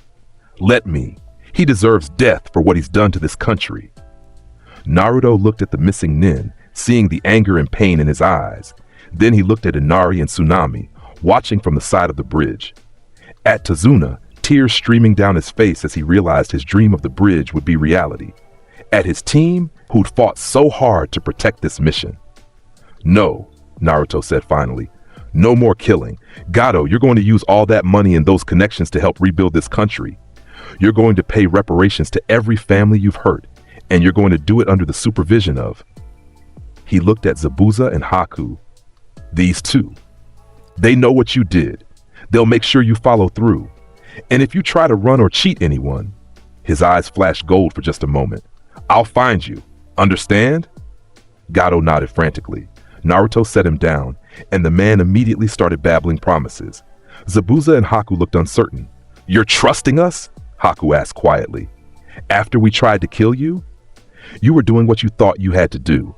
Now you get to do something better. Help this country recover. Protect it properly instead of through crime and violence. Prove that strength can be used to build instead of destroy. Zabuza was quiet for a long moment. Then he extended his hand. You're an unusual kid, Naruto Uzumaki. Idealistic, maybe foolish, but I think I can work with that. We'll stay. Make sure Gato follows through. They shook hands. The people of the Land of Waves emerged from hiding, cheering. The bridge was complete. Gato's tyranny was over. A new era was beginning. As Team 7 prepared to leave a week later, Tazuna approached them with tears in his eyes. Thank you. All of you. I don't know how to repay. No payment needed, Kakashi said. This is what ninja do. We protect people. At least let me name the bridge after you. The Great Naruto Bridge, in honor of the boy who saved our country. Naruto blushed. You don't have to. I insist. Your power is incredible, but what impressed me most was your heart. You could have destroyed everyone, but instead you gave people chances. That's a true hero. As they walked back toward Konoha, Sasuke spoke up. You held back. Against Zabuza, against those thugs, you could have ended it in seconds. Yeah, Naruto agreed. But what would that have proven? That I'm strong? Everyone already knows that. The hard part isn't having power. It's knowing when to use it and when to show mercy. Sakura smiled. When did you get so wise? Old man Jiraiya's been drilling it into me for years. Guess some of it stuck. Kakashi watched his team interact, seeing how they'd grown from this mission. Sasuke was starting to understand that strength came in many forms. Sakura had discovered her own courage and capability, and Naruto had proven that overwhelming power didn't have to mean overwhelming destruction. They were becoming something special. When they returned to Konoha, Minato personally greeted them at the gates. Successful mission? More than successful, Lord Fourth, Kakashi reported. We eliminated a missing 9 threat, freed an entire country from criminal control, and my team performed far above their rank. Minato's eyes found Naruto. I heard you transformed multiple times. Just wrathful state and Super Saiyan. Didn't need to go further. Good judgment. Minato placed a hand on Naruto's shoulder, pride evident in his expression. Jiraiya-sensei would be proud. I'm proud. You used your power wisely. That evening, the team gathered at Ichiraku Ramen to celebrate. Naruto was on his 7th bowl, Sasuke on his 3rd, Sakura picking at her 2nd while wondering how they could eat so much. So what's next? Naruto asked between slurps. More D ranks? Kakashi shook his head. After what you just did, I think we can skip straight to C and B ranks. Your team is ready for real missions. What about the Chunin exams? Sasuke asked. When are those? In 2 months. And yes, I'm nominating all 3 of you. Sakura's eyes widened. Already, but we just graduated. You're ready, more than ready. Kakashi's eye crinkled. Besides, I'm curious to see how other villages react to Naruto. Naruto grinned. This is going to be fun. The next 2 months passed quickly. More missions, more training, more growth. They escorted dignitaries, eliminated bandit camps, recovered stolen artifacts. With each mission, Team 7's reputation grew. Rumors started spreading about the blonde Genin with power beyond comprehension, about the Uchiha prodigy with a mature Sharingan, about the pink-haired Kunoichi with genius-level tactical thinking. Other villages took notice. When the Chunin exams finally arrived, teams from across the ninja world gathered in Konoha. Sand, cloud, rain, grass, Genin from everywhere, all hoping to prove themselves. Naruto walked into the exam building with Sasuke and Sakura, immediately sensing dozens of energy signatures. Most were Genin level, nothing impressive, but a few stood out. A red-haired boy from Sand who radiated power similar to a tailed beast. A girl with unusual energy that felt both foreign and familiar. Several older Genin who'd clearly failed the exams before. This was going to be interesting. The first exam was written, a test of intelligence gathering and decision-making under pressure. Sakura aced it easily. Sasuke used his Sharingan to copy answers. Naruto tried his best and probably failed the written portion. But the real test was the final question. Anyone who stays for the 10th question risks never being allowed to take the Chunin exams again, the proctor, Ibiki Morino, announced. Those who leave now fail, but can try again next year. Decide. Hands went up across the room as Genin quit. But Naruto's hand shot up in a different way, not to quit, but to speak. That's a stupid question, he declared. Real ninja don't get second chances on life or death missions. We either succeed or we die. If you're too scared to risk your future on one test, you're too scared to be a Chunin. Everyone who's still here should pass. Ibiki stared at him. Then slowly, he smiled. It was not a pleasant smile. Interesting answer and correct. Everyone who remained passes the first exam. The second exam took place in the Forest of Death. Teams had to survive for 5 days while collecting scrolls from other teams. It was designed to test combat ability, survival skills, and teamwork under pressure. For Team 7, it was almost boring. They collected their required scrolls in the first hour. Naruto sensed where other teams were. They intercepted. And usually, the other teams surrendered immediately when they saw Naruto's power. The few who tried to fight learned quickly why that was a mistake. Sasuke had his moments to shine against skilled opponents. Sakura demonstrated her tactical brilliance by setting traps and creating ambush scenarios. And Naruto mostly tried not to destroy the forest. They finished the exam with 3 days to spare, having collected more scrolls than they needed, and helping several weaker teams survive encounters with more dangerous opponents. The preliminary matches for the third exam were where things got truly interesting. Naruto's first match was against a Genin from the Rain Village who specialized in water jutsu. The match lasted 6 seconds. Naruto didn't even transform, just moved faster than his opponent could track and put him to sleep with a precisely controlled ki strike. Sasuke fought a puppet user from Sand and won decisively, his Sharingan predicting every attack. Sakura faced a girl who used mind transfer techniques and countered by deliberately thinking about incredibly boring academy lessons, making the mental connection so unstimulating that her opponent retreated in frustration.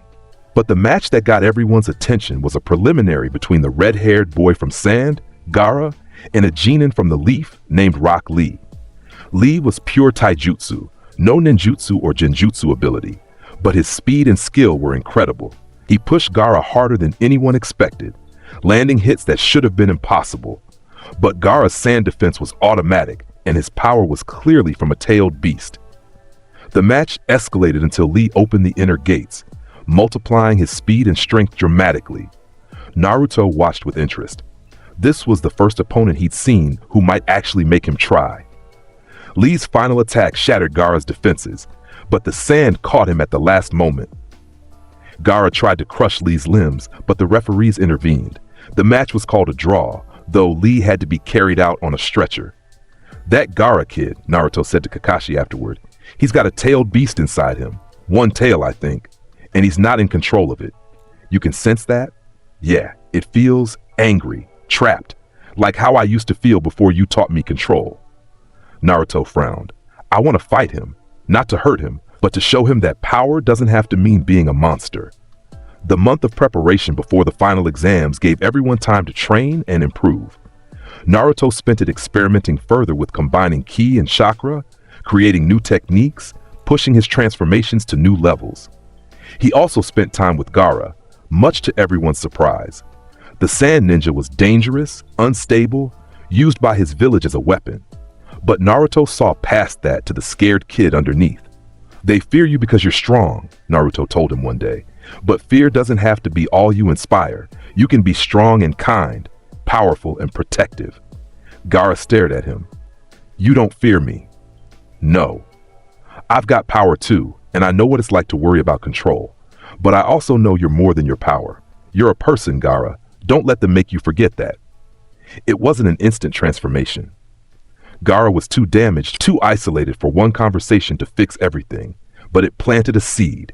When the final exams arrived, the stadium was packed. Dignitaries from every nation watched. The Hokage sat with the Kazekage in the VIP box. Thousands of spectators cheered. Naruto's first match was announced. Naruto Uzumaki versus Neji Hyuga. Neji was a genius of the Hyuga clan, bitter about his position as a branch family member, convinced that destiny determined everything. His Byakugan could see chakra points and energy flow, making him nearly impossible to fight in close combat. They faced each other in the arena. "You're strong," Neji acknowledged, "but strength alone cannot overcome destiny. I was born into the branch family, fated to serve. You were born with power, fated to dominate. Our battle's outcome is already determined." Naruto tilted his head. "That's the dumbest thing I've ever heard. Destiny doesn't exist. We make our own choices." "Naive. Let me show you the truth." Neji activated his Byakugan, seeing Naruto's energy network. What he saw made him pause. "Your chakra, it's normal, but there's something else, another energy entirely, far more vast. That's my ki. Different from chakra. Want to see what it can do?" Naruto transformed into Super Saiyan. Golden hair, golden aura, power that made the entire stadium gasp. Neji attacked with the gentle fist style, trying to close Naruto's chakra points. But Naruto didn't use chakra for his primary abilities. The strikes landed but had no effect. "My turn," Naruto said gently. He moved at a speed that made him invisible, appearing behind Neji. One finger touched the Hyuga's shoulder, and a carefully controlled pulse of ki knocked him out instantly. The match was over in seconds. As Medical Ninja rushed to help Neji, Naruto addressed the unconscious Genin. "Destiny is what you make it. Don't let bitterness define you." The crowd erupted in cheers and confusion. What had they just witnessed? How could a Genin possess such overwhelming power? Naruto's subsequent matches were similarly one-sided. Each opponent tried their best, showed impressive skills, but the gap was simply too vast. Naruto never mocked them, never showed cruelty. He simply demonstrated that his level was beyond theirs. Until the finals, where he faced Gaara. The red-haired Jinchuriki stood across from him, sand swirling protectively. "Naruto Uzumaki, show me your power. Prove to me that strength has meaning beyond destruction." "I will," Naruto promised. Gaara attacked first. His sand moved with incredible speed and force, trying to crush Naruto from all angles. But Naruto simply stood there, letting the sand wash over him without effect. "My defense is absolute," Gaara stated. Naruto appeared in front of him in a golden flash, hand extended. Eraser cannon. The blast was carefully controlled, enough to obliterate Gaara's sand shield, not enough to harm the boy underneath. Gaara staggered back, shocked. His defense had never failed before. The One-Tail's chakra began to leak out. "Mother wants your blood. Tell your mother to take a nap," Naruto said calmly. "Gaara, you're in control, not the beast. You're stronger than the fear they put in you." Gaara's form began to change, sand armor covering his body, a partial transformation into the One-Tail. The crowd screamed. This was supposed to be a friendly exam, not a tailed beast release. But Naruto transformed as well. His golden aura intensified. His power multiplied. The Super Saiyan form stabilized, and then something more. His hair grew slightly longer. His aura developed electricity crackling through it. His eyes became more intense. Super Saiyan 2, Jiraiya breathed from the stands. He's achieved the next level. The pressure of Naruto's power was so immense that it pushed back the One-Tail's influence on Gaara. The sand armor cracked and fell away. Gaara stood there, himself again, staring at Naruto in awe. "You see?" Naruto powered down, returning to base form. "You're stronger than your demon. You can control it. You just have to believe in yourself instead of the fear." Gaara fell to his knees, tears streaming down his face. For the first time in his life, someone had shown him that power didn't have to equal isolation.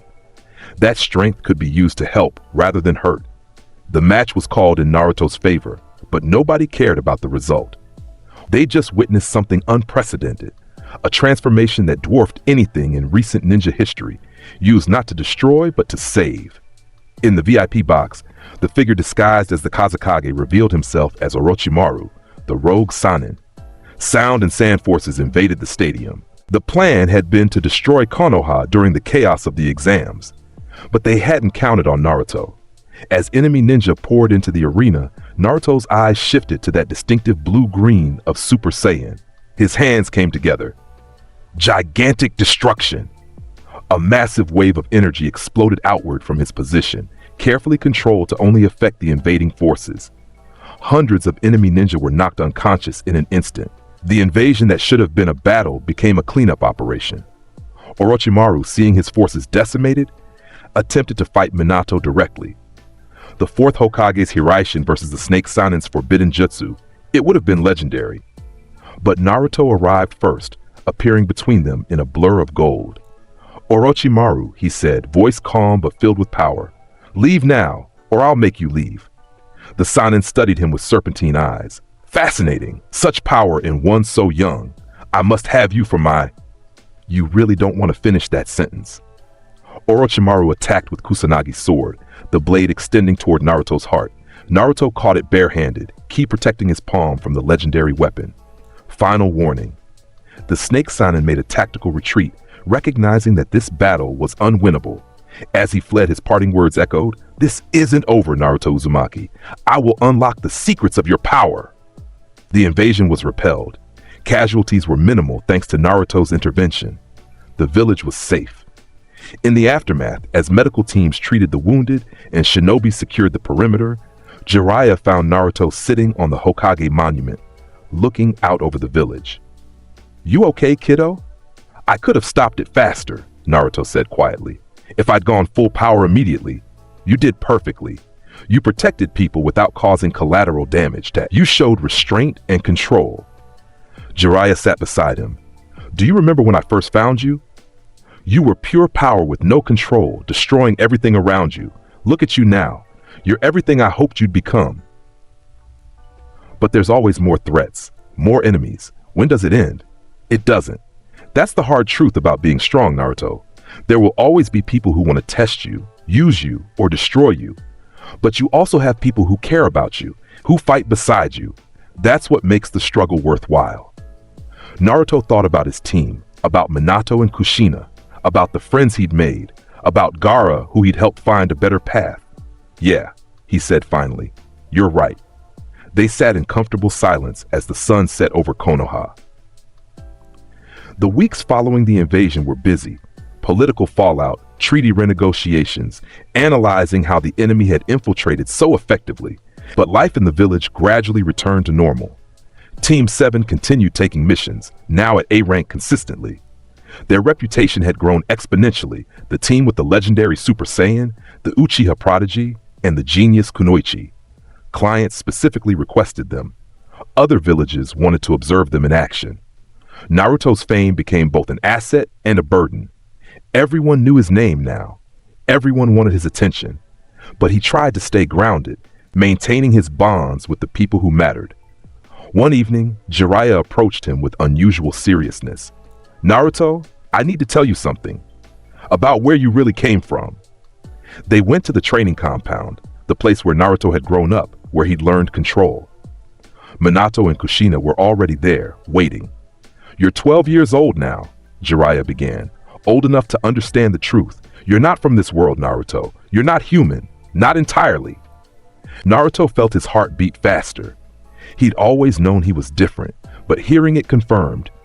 Jiraiya told him everything about the pod, about the alien symbols, about the power that marked him as something beyond human understanding.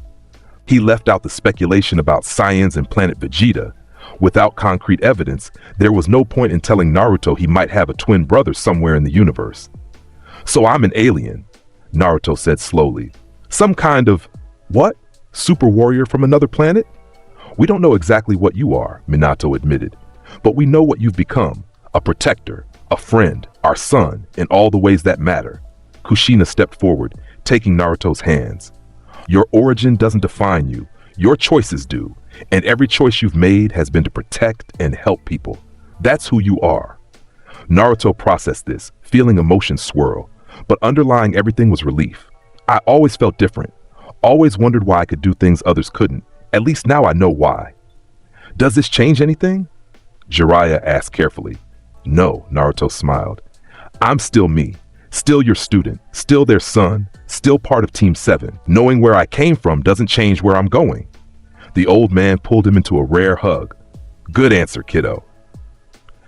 Training intensified after that revelation.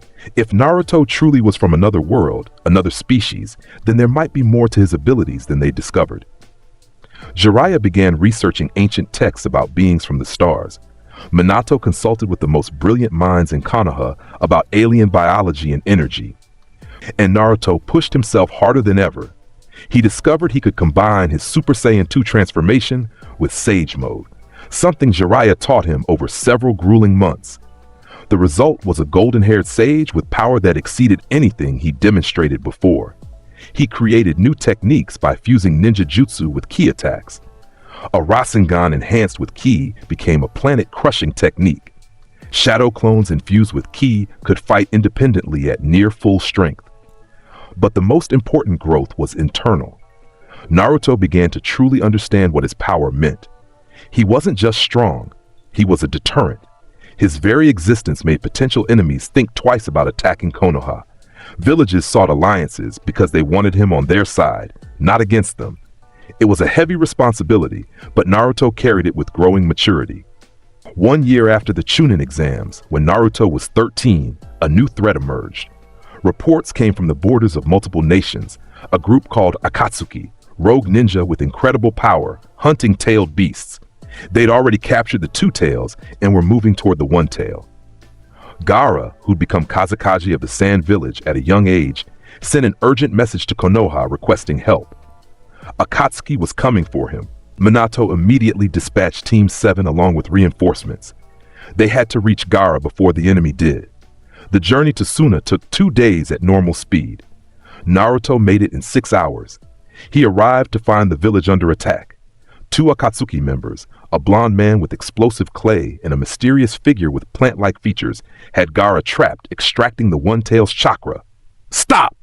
Naruto's voice echoed across the desert. The blonde Akatsuki member, Deidara, turned and grinned. "Oh, and who are you to interrupt my art?"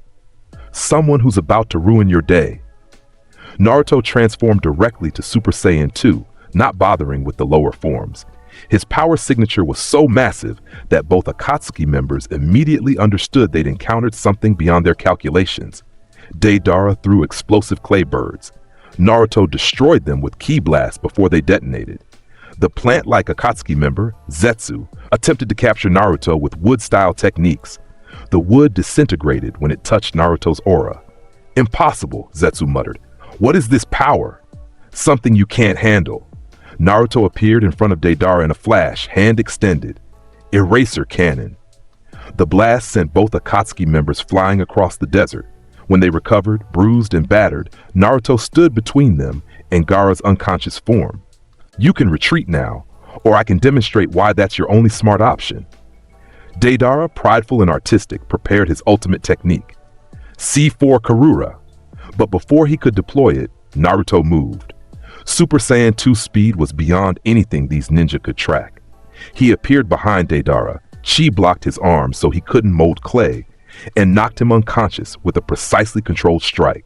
Zetsu made the tactical decision to flee, dragging Deidara's body with him. The attack was repelled. Gaara was saved. As medic ninja from Suna treated the Kazekage, Gaara opened his eyes and smiled weakly at Naruto. "You came." "Of course I did. You're my friend. The power I felt from you, it's grown even stronger. I've been training, but more importantly, I've been learning what it means to use this power to protect people like you who are trying to make things better." Team 7 arrived hours later, along with the Konoha reinforcements. They found Naruto sitting with Gaara, talking about leadership and responsibility and the burden of strength. Kakashi surveyed the scene. Unconscious enemy ninja secured, minimal damage to the village, Gaara safe. "I should stop being surprised by you, Naruto. Where's the fun in that, Sensei?" The Akatsuki threat wasn't over. If anything, it had just begun. But they'd won this battle. They'd shown that Konoha and Suna together, like with Naruto as their shield, were not easy targets. In the weeks that followed, intelligence came in about other Akatsuki members. Itachi Uchiha, Sasuke's brother who'd massacred their clan. Kasame Hoshigaki, wielder of Samehada. Pain, the leader, who possessed the Rinnegan. These were threats that could challenge even Naruto. That thought should have been frightening. Instead, Naruto felt excited. Finally, opponents who could push him, who could help him discover the limits of his power. But Jiraiya cautioned him. "Don't get cocky, kiddo. Power isn't everything. These people are intelligent, experienced, and absolutely ruthless. They'll exploit any weakness." "Then I won't have any weaknesses." Everyone has weaknesses. The trick is knowing yours and covering them. Naruto's weakness turned out to be his compassion. When Itachi and Kasame appeared in Konoha, looking for information on tailed beasts, Naruto confronted them immediately. He could have attacked, should have by tactical standards, but he saw something in Itachi's eyes. Pain, resignation, a deep sadness that spoke of terrible burdens. "You're Sasuke's brother," Naruto said, not transforming yet. "He spent years wanting to kill you." "I know." Itachi's voice was flat, emotionless. "But there's more to the story, isn't there? Something you're not saying." Kasame laughed. "Perceptive brat. But it doesn't matter. We have a job to do." "Then you'll have to go through me." The fight that followed shook the village. Naruto transformed to Super Saiyan 2 immediately. Recognizing these opponents required serious effort. Itachi's Sharingan tried to trap him in Genjutsu, but ki-enhanced mental defenses broke through. Kasame's Samehada attempted to absorb Naruto's energy, but the sword couldn't handle ki. It was designed for chakra. Naruto's speed and power overwhelmed them, but Itachi's tactical genius kept them alive. Every time Naruto thought he had an opening, Itachi's Amaterasu black flames appeared, forcing him to dodge. Kisame's water techniques created environmental hazards that slowed Naruto's movements. It was the first time since entering the ninja world that Naruto actually had to strategize against opponents. And he loved it. "You're strong," he called out, grin wide even in the heat of battle. "This is amazing!" "He's insane!" Kasame muttered. "No," Itachi corrected. "He's enjoying a challenge. We need to retreat." They fled using a technique that created a duplicate to fight while they escaped. By the time Naruto destroyed the duplicate, the real Akatsuki members were gone. But Naruto had learned something important. Raw power wasn't enough against truly skilled opponents. He needed to improve his technique, his strategy, his ability to adapt. The training that followed was the most intense of his life. Jiraiya introduced him to Sage Mode properly, teaching him to gather natural energy and combine it with ki and chakra. The result was a transformation beyond Super Saiyan 2, a state where Naruto's power was supplemented by the energy of the world itself. Kakashi worked with him on tactical thinking, running scenarios where power wasn't the solution. Minato taught him the Hiraishin technique, showing him that speed and precision could overcome raw strength. And Kushina, Using her expertise in sealing helped Naruto learn to contain and focus his power more efficiently. By the time Naruto turned 14, he was no longer just overwhelmingly strong. He was skilled, tactical, a complete warrior who could adapt to any situation. The Akatsuki were still out there, still hunting tailed beasts. But they were learning that Naruto Uzumaki was a wall they couldn't climb over. Other villages began changing their strategies. Instead of seeing Konoha as a target, they sought alliances. The presence of a legendary Super Saiyan shifted the entire geopolitical landscape. But with that shift came new challenges. A summit was called, leaders from all 5 great nations gathering to discuss the Akatsuki threat. Minato attended as Hokage and brought Naruto as both bodyguard and representative of Konoha's strength. The other Kage reacted predictably. The Tsuchikage, Onoki, was wary and suspicious.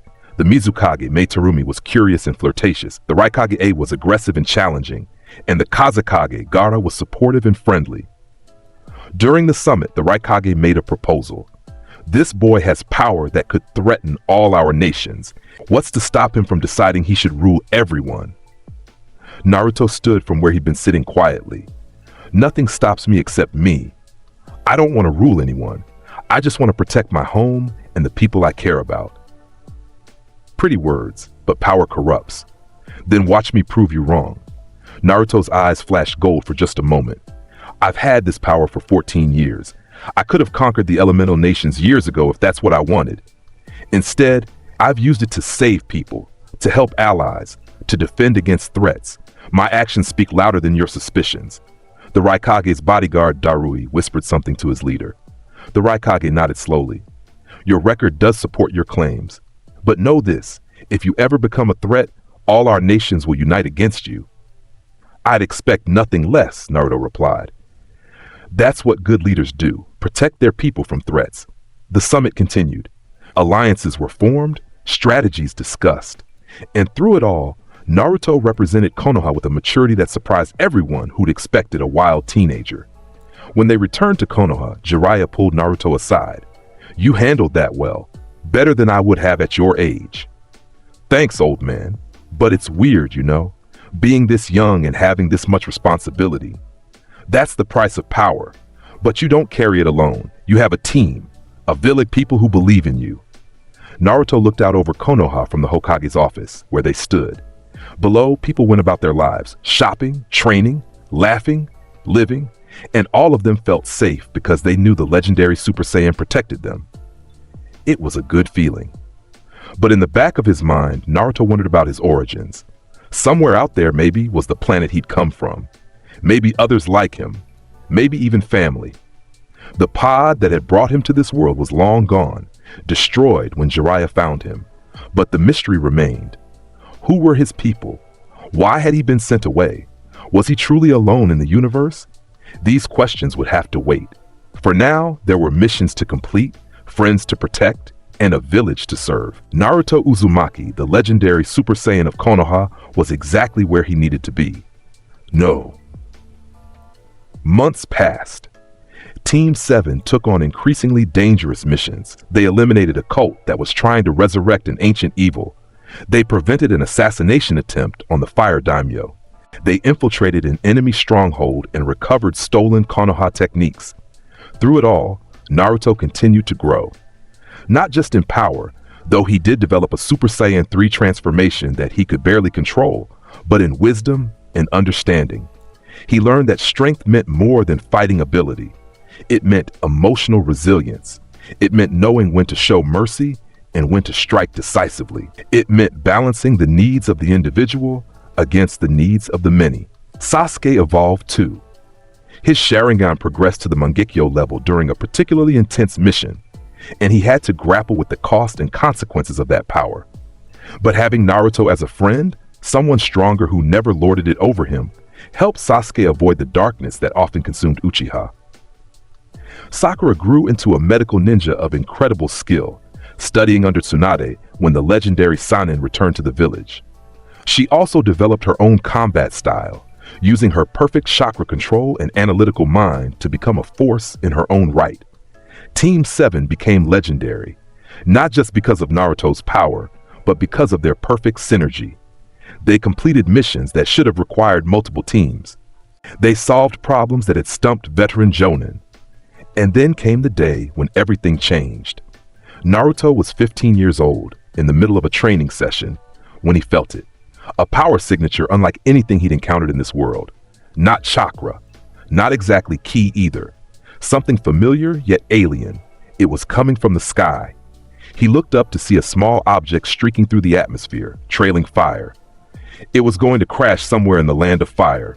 Without hesitation, Naruto transformed to Super Saiyan 2 and flew toward the impact site. He arrived at the crater just as the object, another pod identical to the one Jiraiya had described from Naruto's arrival, settled into the scorched earth. The pod opened. Inside was a young man, maybe 18 or 19 years old, with wild black hair and a heavily muscled build. He wore strange armor, and around his waist was a belt with a tail wrapped around it. A Saiyan tail.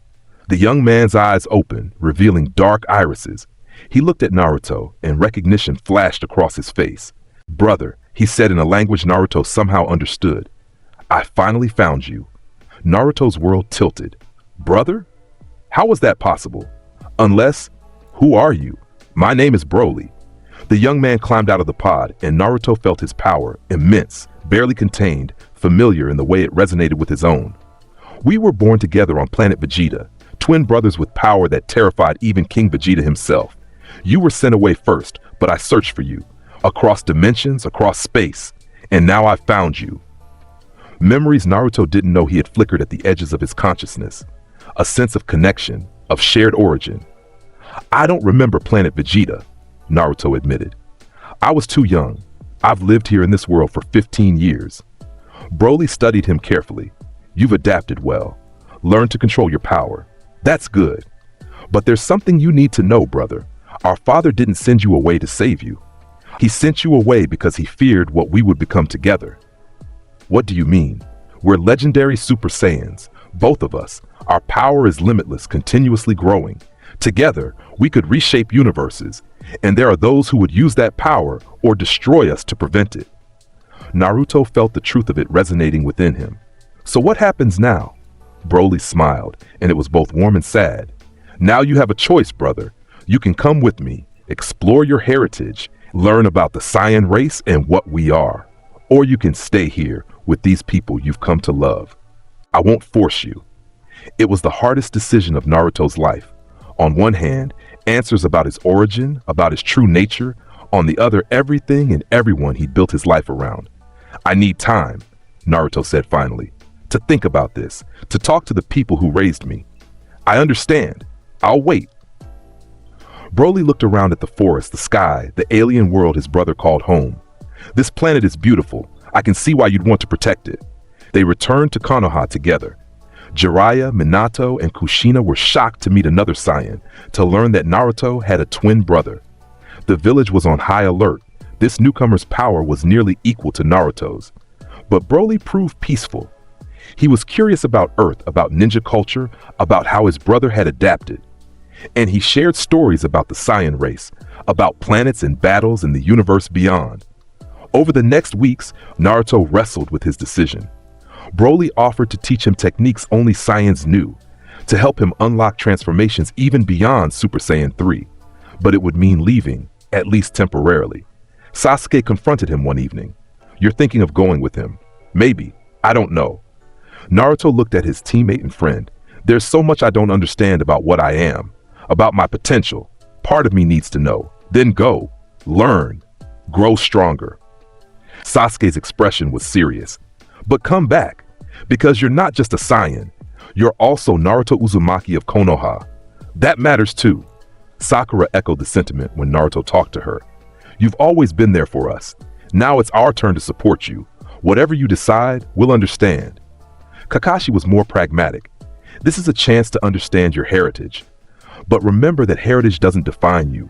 Your choices do. Make sure whatever you decide reflects who you want to be, not just what you were born to be."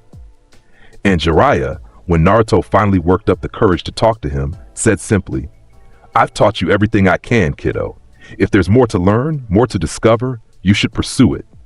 But know that you'll always have a home here, with me." with all of us. Minato and Kushina gave their blessing as well. They understood that Naruto needed this, needed to explore his origins. So Naruto made his decision. "I'll go with you," he told Broly, "but not forever. This is my home. These are my people. I'm going to learn what I can, grow as strong as I can, and then I'm coming back." Broly grinned, a wild, fierce expression that somehow reminded Naruto of his own battle joy. "Then let's go, brother. Let me show you what legendary Super Saiyans can truly become." The night before they left, Naruto stood on the Hokage monument one last time, looking out over Konoha. 15 years in this village. 15 years of training, missions, bonds formed and strengthened. He thought back to that day in the forest when Jiraiya found him, a berserker infant with power beyond control. If someone had told him then that he'd become this, a protector, a friend, a bridge between worlds, he wouldn't have believed it. But it had happened. Through effort, through guidance, through the bonds he'd formed, and now he was about to embark on a new journey. To learn about his Saiyan heritage, to unlock the full potential of his power, to understand what it truly meant to be a legendary Super Saiyan. But he'd return. He promised himself that. Promised Jiraiya, Minato, Kushina, promised Team 7 and all his friends. This was just the next chapter. Behind him, footsteps approached. He turned to find Sasuke, Sakura, Kakashi, Jiraiya, Minato, and Kushina all standing there. His family in all the ways that mattered. "We wanted to see you off properly," Sakura said. "Can't have you leaving without a proper goodbye," Sasuke added. Jiraiya stepped forward and pulled Naruto into a hug. "You've made me proud every day since I found you, kiddo. Go learn, grow, become even more incredible. But remember..." "I know," Naruto interrupted, voice thick with emotion. "Remember where I came from. Remember the bonds that made me strong. Remember that power without compassion is just destruction." "Good student." Minato placed a hand on Naruto's shoulder. "You're not just powerful, Naruto. You're wise beyond your years. Whatever you learn out there, bring it back and use it to make this world better." Kushina hugged him tightly. "Come back safe, and come back soon. We'll miss you terribly." The team said their goodbyes. Promises to train harder while he was gone. Promises to have even more ridiculous missions to tell him about when he returned. Promises that Team 7 would be waiting. When morning came, Naruto and Broly stood at the village gates. Naruto took one last look at Konoha, his home, his family, his life for the past 15 years. "Ready?" Broly asked. Naruto transformed into Super Saiyan 2, golden aura blazing. "Ready." They shot into the sky together, two legendary Super Saiyans, brothers reunited after 15 years apart. As they ascended higher and higher, breaking through the atmosphere into the void of space, Naruto felt a mix of excitement and sadness. He was leaving everything he knew, but he was also discovering everything he could be. And somewhere out in the cosmos, adventures awaited. Battles that would push him to his absolute limits. Transformations beyond anything he'd achieved. Understanding of what it meant to be a legendary Super Saiyan. But no matter how far he traveled, no matter how strong he became, Naruto carried one truth with him. He was Naruto Uzumaki of Konoha, the student of Jiraiya, the son of Minato and Kushina, the teammate of Sasuke and Sakura, the friend of Gaara, and countless others. His power came from his Saiyan heritage, but his heart belonged to the people who'd raised him, trained him, loved him, and he would return to them. Stronger, wiser, ready to protect everything he held dear with the full might of a legendary Super Saiyan who'd mastered his heritage. This was just the beginning of his true journey. The legend of Naruto Uzumaki was only starting to be written. The void of space stretched endlessly in all directions, a vast emptiness broken only by distant stars that gleamed like scattered diamonds across black velvet. Naruto floated beside his twin brother Broly, both of them surrounded by golden auras that protected them from the airless vacuum. The Earth, the planet that had been Naruto's home for 15 years, was already shrinking behind them, a beautiful blue marble growing smaller with each passing moment. Naruto's heart ached as he watched it disappear. Every person he loved was down there. Jiraiya, who'd found him as a berserk infant and taught him control. Minato and Kushina, who'd become his parents in every way that mattered. Sasuke and Sakura, his teammates and closest friends. Kakashi-sensei, who'd guided Team 7 through countless missions.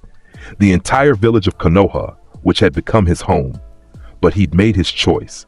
He needed to understand what he truly was to unlock the full potential of his Saiyan heritage. And Broly, this brother he'd never known existed, was offering him that chance. Having second thoughts, Broly's voice carried perfectly through the vacuum, another Saiyan ability Naruto hadn't realized he possessed until now. Their ki allowed communication even where sound couldn't travel.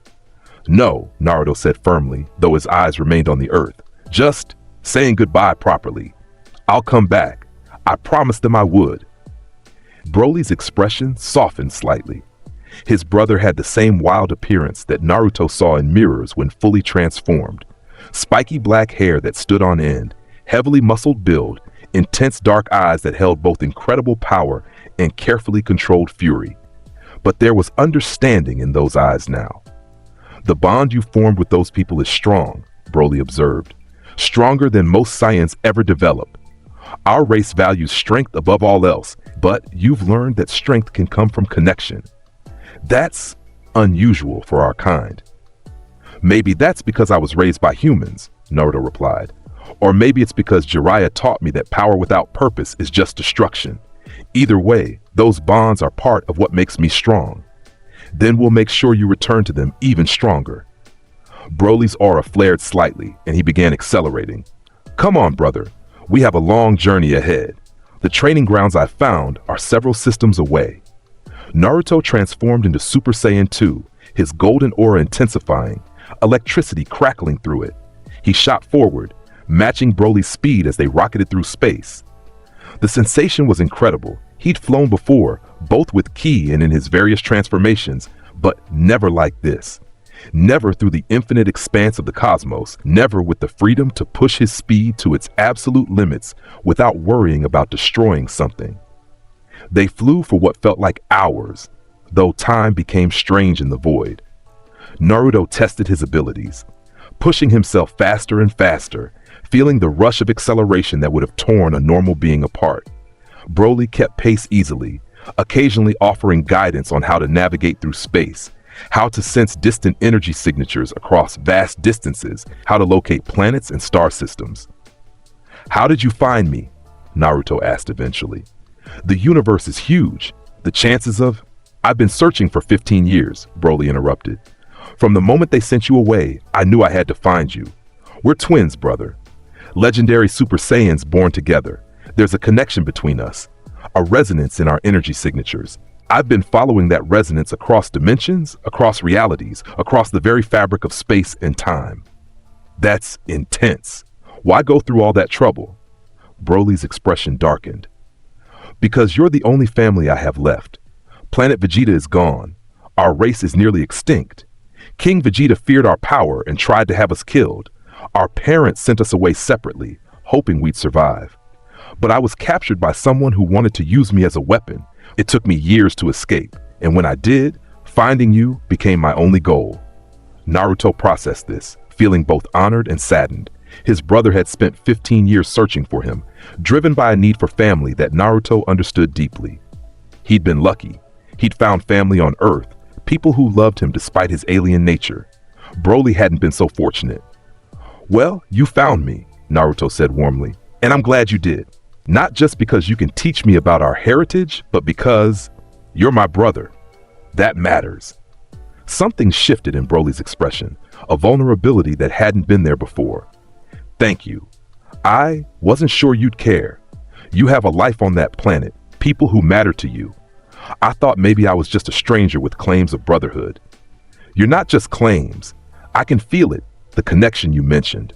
When I look at you, when I sense your energy, there's something familiar, like recognizing a part of myself I didn't know existed." Naruto grinned. "Plus, anyone who can keep up with me in Super Saiyan 2 is definitely worth getting to know." Broly actually smiled, a genuine expression of warmth that transformed his intimidating features. "Then let me show you what legendary Super Saiyans can truly become. The transformations you've achieved are impressive, brother, but they're just the beginning." They continued through space, passing asteroid fields that Broly used to test Naruto's reflexes, dodging massive space rocks at near light speed, weaving through debris fields with precision. Naruto discovered he could sense gravitational wells, feel the pull of nearby planets and stars, navigate the void with an instinct he hadn't known he possessed. After what might have been days, it was impossible to tell in the timeless void, they approached a star system with several planets. Broly led them toward a world that appeared barren from orbit, its surface scarred with massive craters and geological formations that suggested extreme tectonic activity. "This is where we'll begin," Broly announced as they descended through the atmosphere. "This planet has no life, no civilization to worry about damaging. Its gravity is 10 times that of Earth, which will help push your body to adapt and grow stronger, and the environment is harsh enough to test your limits." They landed in the middle of a vast desert of crimson sand. The moment Naruto's feet touched the ground, he felt the increased gravity pressing down on him. It wasn't overwhelming. His training on Earth and his Saiyan physiology allowed him to adapt quickly, but it was noticeable. Broly powered down to his base form, and Naruto followed suit. Standing there in the alien desert, the two brothers faced each other properly for the first time. "Before we begin training," Broly said seriously, "there's something you need to understand about what we are. Legendary Super Saiyans aren't just stronger than normal Saiyans. We're fundamentally different. Our power doesn't have a ceiling. It grows continuously, indefinitely, as long as we keep pushing ourselves. But that comes with a cost." "What cost?" Naruto asked, though he suspected he knew. "Control. The legendary form is tied to rage, to primal fury. The more power we access, the harder it becomes to maintain our rationality. I've seen what happens when a legendary Super Saiyan loses control completely. They become a force of pure destruction, unable to distinguish friend from foe, unable to stop until everything around them is annihilated." Naruto thought back to his earliest memories. The berserk infant Jiraiya had described, destroying everything within reach. "That's what I was like when I first arrived on Earth. Jiraiya spent years teaching me control. And he did well. Your control is exceptional for someone with our power.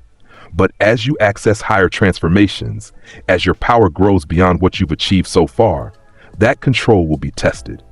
The rage will always be there, lurking beneath the surface, waiting for a moment of weakness. So how do we prevent that? How do we use our full power without losing ourselves?" Broly's expression became fierce, determined. "By mastering every transformation completely before moving to the next. By understanding our power not as something external to control, but as part of who we are. By finding an anchor, something that keeps us grounded no matter how much power we wield." "An anchor," Naruto repeated thoughtfully. He thought of Jiraiya's lessons, of the bonds he'd formed in Konoha, of the promise he'd made to return. "I think I understand. My anchor is the people I care about, the reason I fight in the first place." "Good, that's good." Broly nodded approvingly. "My anchor used to be survival, then vengeance. But now it's you, brother. Finding you, training you, making sure you survive and thrive. That's what keeps me focused." The honesty in those words struck Naruto deeply. This man, this brother he just met, had made Naruto his entire purpose. It was humbling and a little overwhelming. "Then let's not waste any time," Naruto said, his excitement building. "Show me what you know. Teach me everything about what we are." Broly's smile returned, wild and eager. "First lesson, mastering your base form. You've relied heavily on your transformations, which is natural given how much power they provide. But your base form is the foundation everything else builds on. The stronger your foundation, the more devastating your transformations become." He gestured to the desert around them. "The gravity here will help. We're going to train your base form until moving in 10 times Earth's gravity feels as natural as breathing.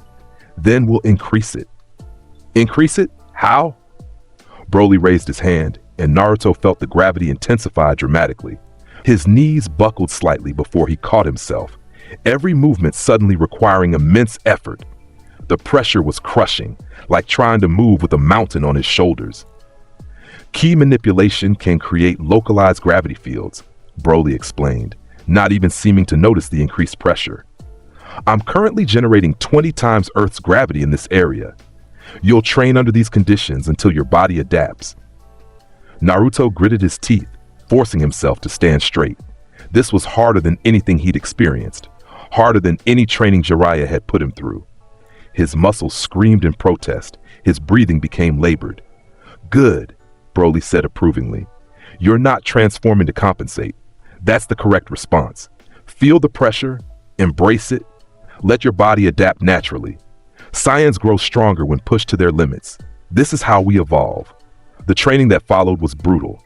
Broly had Naruto perform basic exercises, punches, kicks, movement drills under the crushing gravity. Every motion was agony at first, every breath a struggle. But gradually, as hours turned to what might have been days, Naruto felt his body adapting. His movements became smoother, his breathing more controlled. "Excellent progress," Broly observed after what Naruto estimated was about 3 days of constant training. "Your Saiyan physiology is responding well. But now we need to add combat." Before Naruto could ask what he meant, Broly attacked. The punch came at Naruto's face with devastating speed, even under the enhanced gravity. Naruto barely managed to dodge, his body moving on instinct, and countered with a kick that Broly blocked effortlessly. They engaged in pure taijutsu, no transformations, no energy attacks, just hand-to-hand combat under 20 times normal gravity. It was the most challenging fight Naruto had experienced in his base form. Every movement required calculation, every strike needed to account for the crushing pressure. But it forced him to be precise, a fish to waste no motion or energy. Broly's fighting style was different from the ninja techniques Naruto had learned. It was more direct, more brutal, focused on overwhelming power and relentless aggression. But it was also refined, each strike placed perfectly to exploit openings, each movement flowing into the next with practiced ease. "You fight well," Broly said as they clashed, "but your style is too defensive. Legendary Super Saiyans are natural attackers. We should be the ones dictating the flow of battle, forcing opponents to react to us." He demonstrated, launching a combination that forced Naruto to retreat despite his best efforts to hold ground. "See? I'm controlling the space, controlling the momentum. Even when you block or dodge, I'm still determining what happens next." Naruto tried to reverse the momentum, going on the offensive, but Broly's superior experience showed.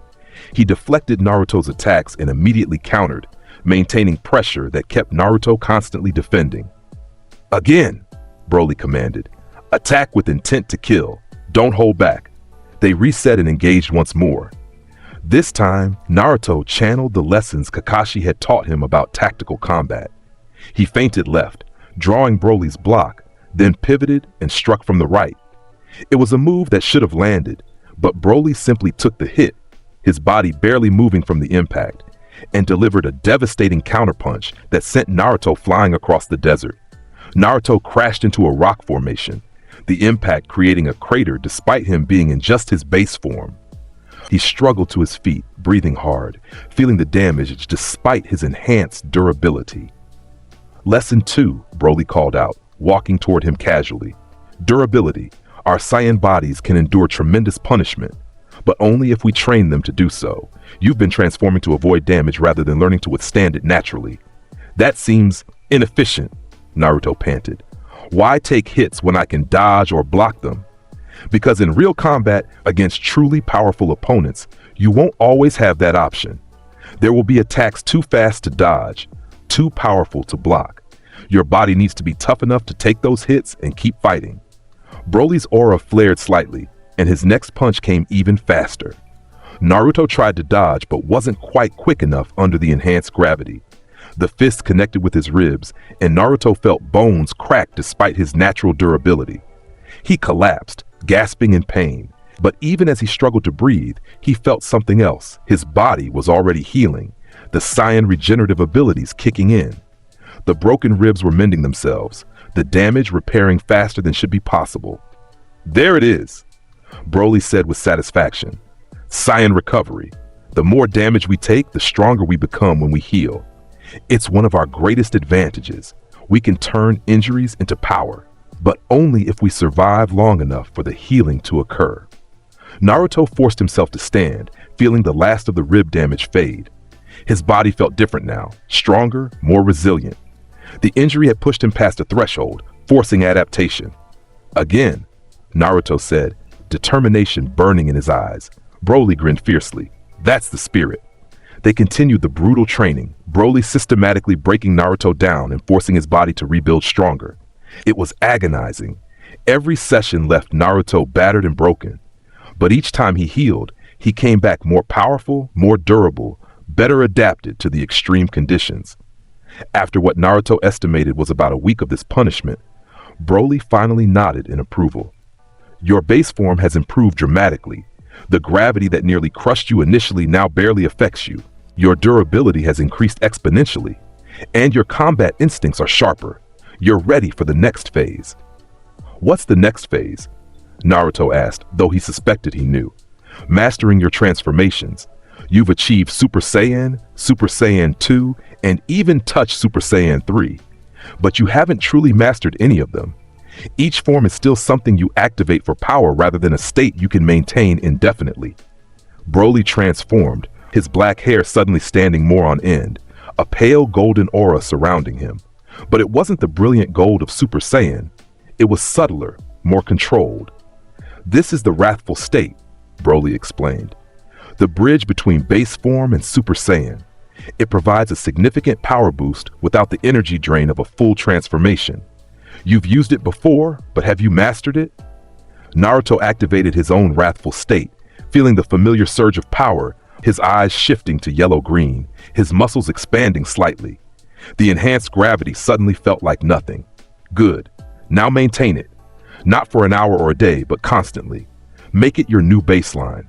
Let your body adapt to operating in this state until it becomes as natural as breathing. What followed was days, maybe weeks. Time became meaningless on this barren world of living in the wrathful state. Broly had Naruto perform every task, every training exercise, every moment of existence in the enhanced form. At first, it was exhausting. The transformation wanted to drop when Naruto relaxed, when he slept, when his focus wavered. But gradually, through constant practice and Saiyan adaptation, it became easier. The wrathful state stopped feeling like a transformation and started feeling like his natural state. His base power increased dramatically as his body adapted to operating at this enhanced level constantly. Excellent! Broly praised after the transformation had become second nature. You've successfully made wrathful state your new base. This is what true mastery looks like.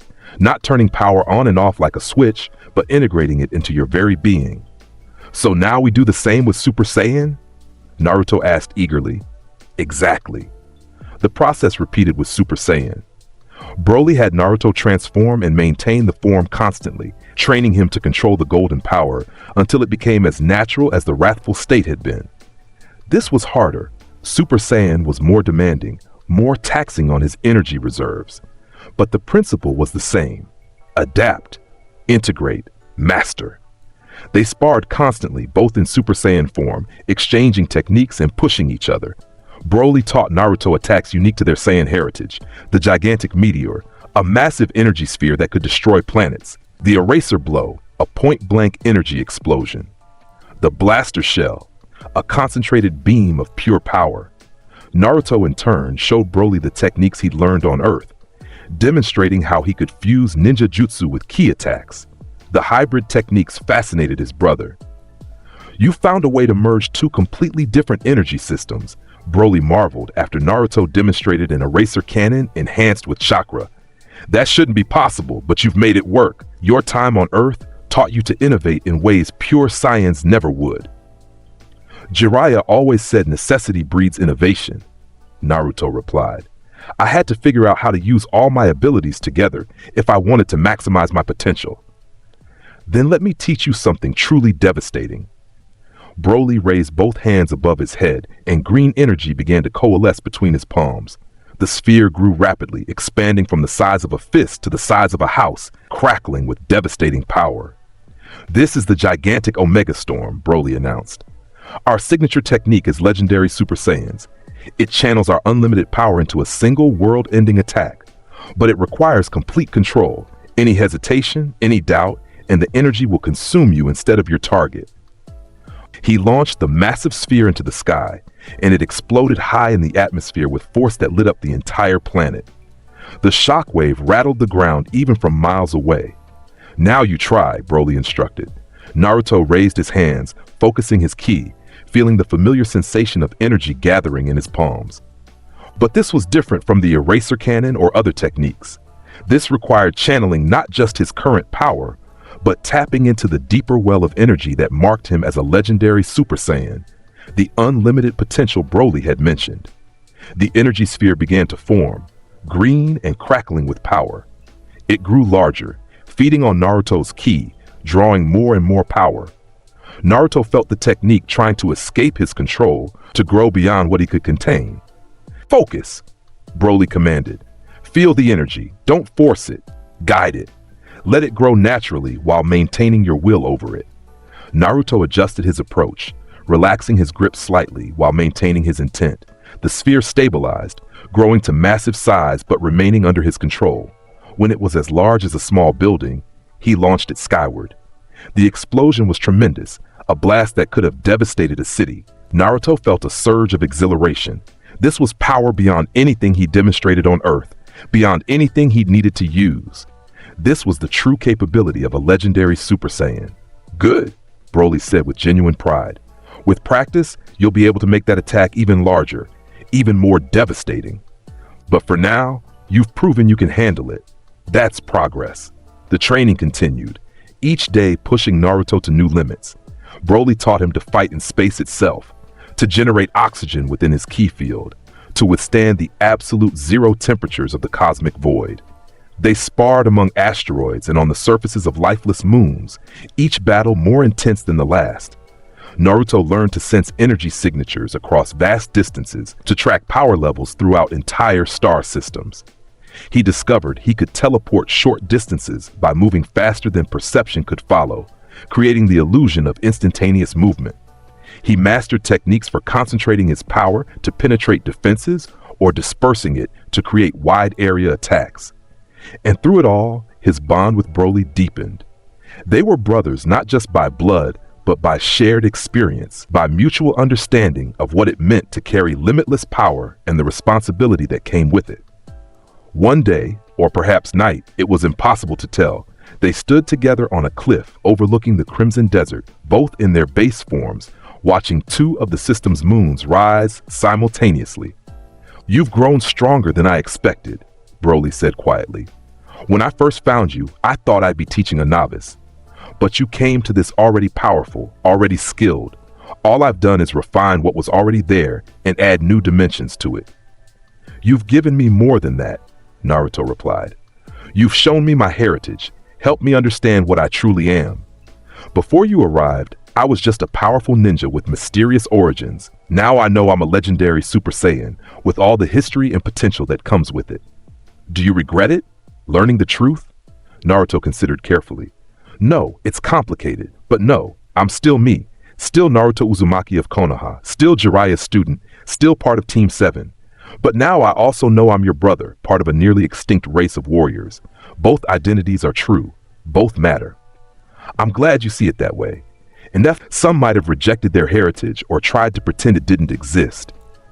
That would be stupid. This is part of who I am. Denying it would be like denying half my soul." Naruto turned to face Broly directly. "Thank you for finding me, for teaching me, for giving me this gift of understanding." Broly's expression softened in a way Naruto had learned meant his brother was feeling emotional, but trying not to show it. "You're welcome, brother, and thank you for accepting me, for not seeing me as just a stranger with claims." They stood in companionable silence, two of the last legendary Super Saiyans in existence, brothers reunited across dimensions and time. But that peace was shattered by a sudden, massive energy signature appearing in the planet's orbit. Both Saiyans immediately went on alert, their instincts screaming danger. This wasn't the passive presence of a ship or natural phenomenon. This was a warrior's energy, powerful and hostile. "Do you recognize that signature?" Naruto asked, already beginning to transform. "No, but it's strong, stronger than anything I've encountered outside of our kind."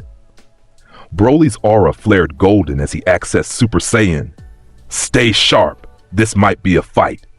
They shot into the sky together, leaving the desert behind as they ascended toward the energy source. As they broke through the atmosphere into space, they saw it, a figure hovering among the stars, waiting for them. The being was humanoid, but clearly alien. His skin was a deep purple, almost black, and he wore elaborate armor that seemed both ceremonial and functional. His eyes glowed with power, and his presence radiated confidence and malice. Legendary Super Saiyans, the being said, his voice carrying through space the same way Broly and Naruto's could. How fortuitous. I've been searching for specimens like you. Who are you? Broly demanded, moving to position himself protectively in front of Naruto, an instinct to shield his younger brother despite Naruto's power. My name is Lord Arcturus, and I am a collector of unique beings. Warriors, monsters, anomalies, anything sufficiently rare and powerful I claim for my menagerie. And you two, his smile was predatory. You two will be the crowning jewels of my collection. Naruto stepped up beside Broly, transforming to match his brother's Super Saiyan state. We're not interested in being anyone's collection pieces. I wasn't asking permission. Arcturus's aura exploded outward, revealing power that made the space around him distort.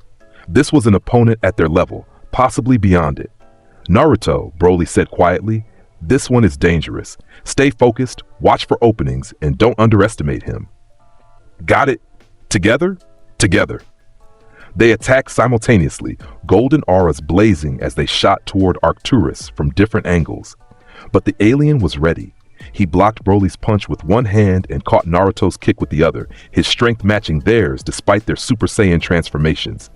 Impressive speed, Arcturus commented casually, but predictable tactics. He threw them both backward with tremendous force, sending them tumbling through space. Before they could recover, he appeared between them, moving with speed that rivaled their own, and struck them both simultaneously. The impact sent them flying in opposite directions. Naruto stopped his momentum with a burst of ki, reorienting instantly. This opponent was legitimately strong, possibly the most dangerous he'd faced. But instead of fear, he felt excitement. This was the kind of challenge he'd been training for. Eraser cannon! Naruto formed the green energy sphere and launched it at Arcturus. The alien simply raised his palm and absorbed the attack, the energy dissipating harmlessly against his hand. Is that your best? Disappointing. Broly attacked from behind while Arcturus was focused on Naruto, unleashing a gigantic meteor, the massive green energy sphere that could destroy planets. Arcturus spun and caught it, actually holding the devastating attack in his hands. Now this has some power behind it, he acknowledged, but still insufficient. He crushed the energy sphere, dissipating it, and countered with his own attack, a wave of dark purple energy that forced both Saiyans to dodge. Where the energy passed, space itself seemed to crack and distort. He's using some kind of dimensional manipulation, Broly observed, avoiding another wave of purple energy. His attacks are warping space. If we get hit by that, we need to increase our power, Naruto finished. His aura intensified, electricity beginning to crackle through the golden energy. Super Saiyan 2! His transformation completed, and his power multiplied dramatically. Broly did the same, both brothers now operating at their highest sustainable level. Arcturus's expression shifted from confident to interested. Oh? You can ascend further? Excellent. Show me what you're truly capable of. The battle that followed was cataclysmic. Three beings of immense power clashing in the void of space, their attacks creating shockwaves that could be seen from the planet below. Naruto and Broly coordinated perfectly, their twin bond allowing them to anticipate each other's movements, to set up combinations that should have been impossible without telepathy. Naruto would feint an attack, drawing Arcturus's guard, and Broly would strike from the blind spot. When the alien countered Broly, Naruto was already there with a follow-up. They moved as one, two parts of a perfect machine, overwhelming their opponent with sheer tactical superiority. But Arcturus was adapting. His dimensional manipulation attacks became more frequent, creating zones of distorted space that the Saiyans had to avoid. His physical strikes grew more precise, finding gaps in their defense. And his power seemed limitless. He showed no signs of tiring despite the intensity of the battle. Gigantic cluster! Naruto unleashed hundreds of small energy blasts, each one tracking Arcturus's movements. The alien had to focus on defense, blocking or dodging the barrage. Broly used the opening to charge a devastating attack, bringing his hands together and gathering massive amounts of green ki. Gigantic catastrophe!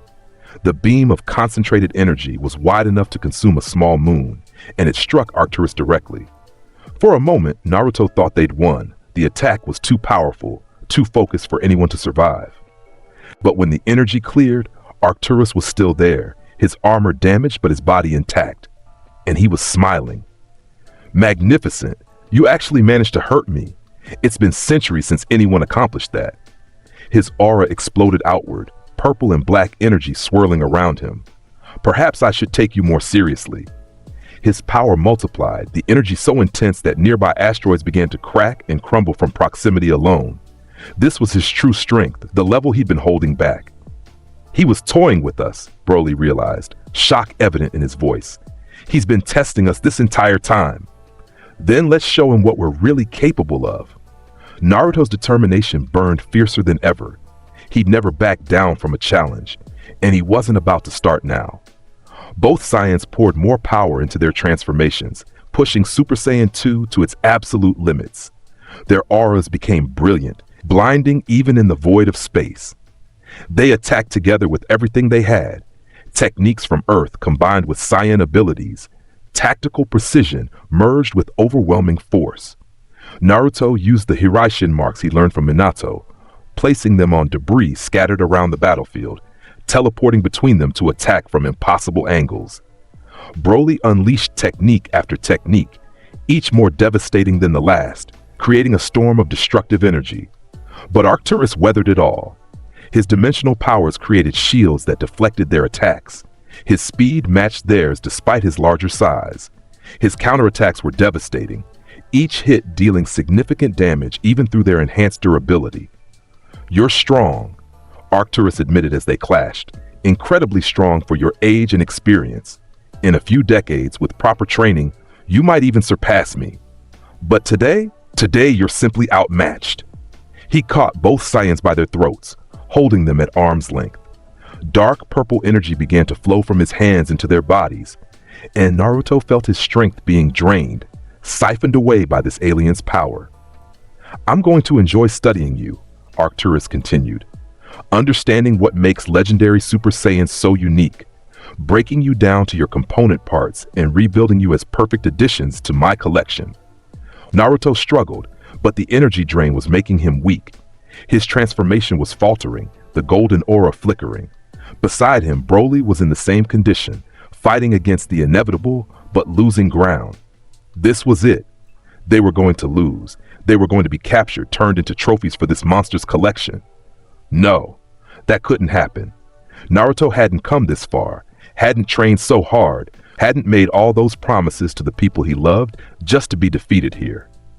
There had to be something more, some deeper well of power he could tap into.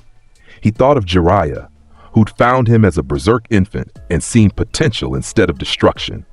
He thought of Minato and Kushina, who'd accepted him as their son despite his alien nature.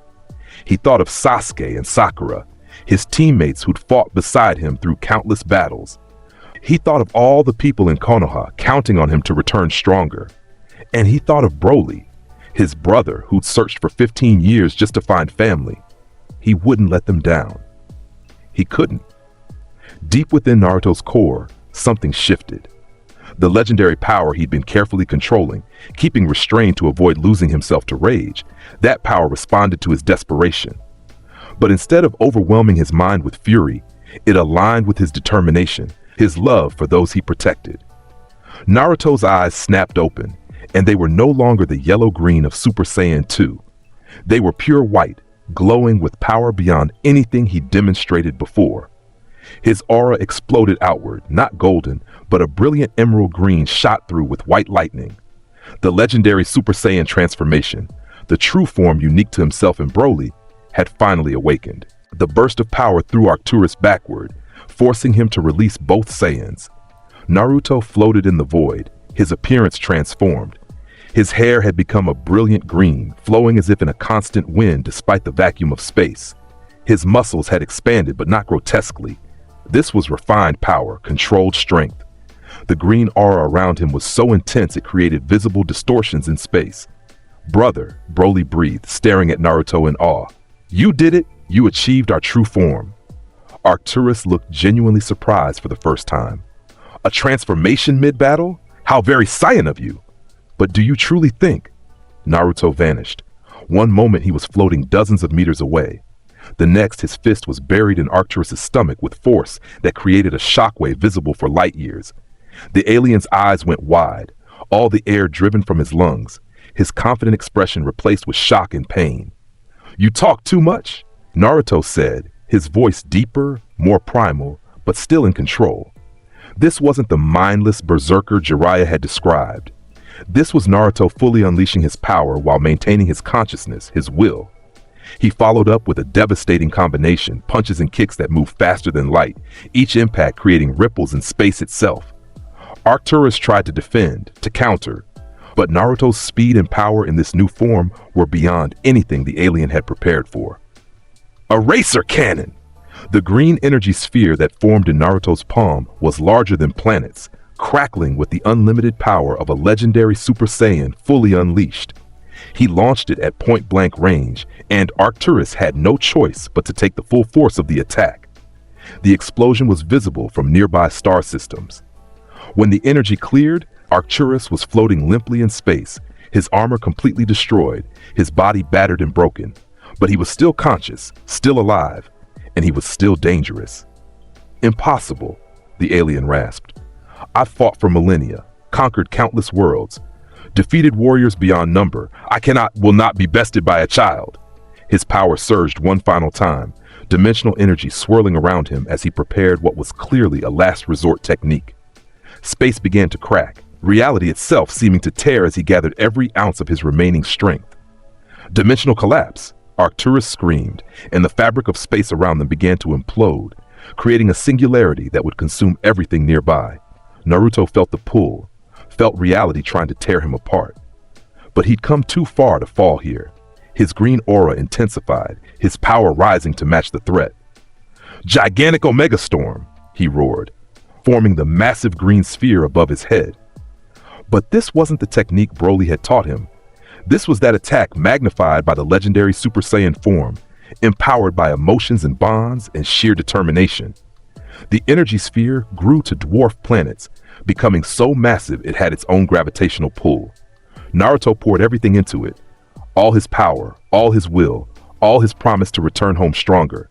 He launched the attack, and it collided with Arcturus's dimensional collapse.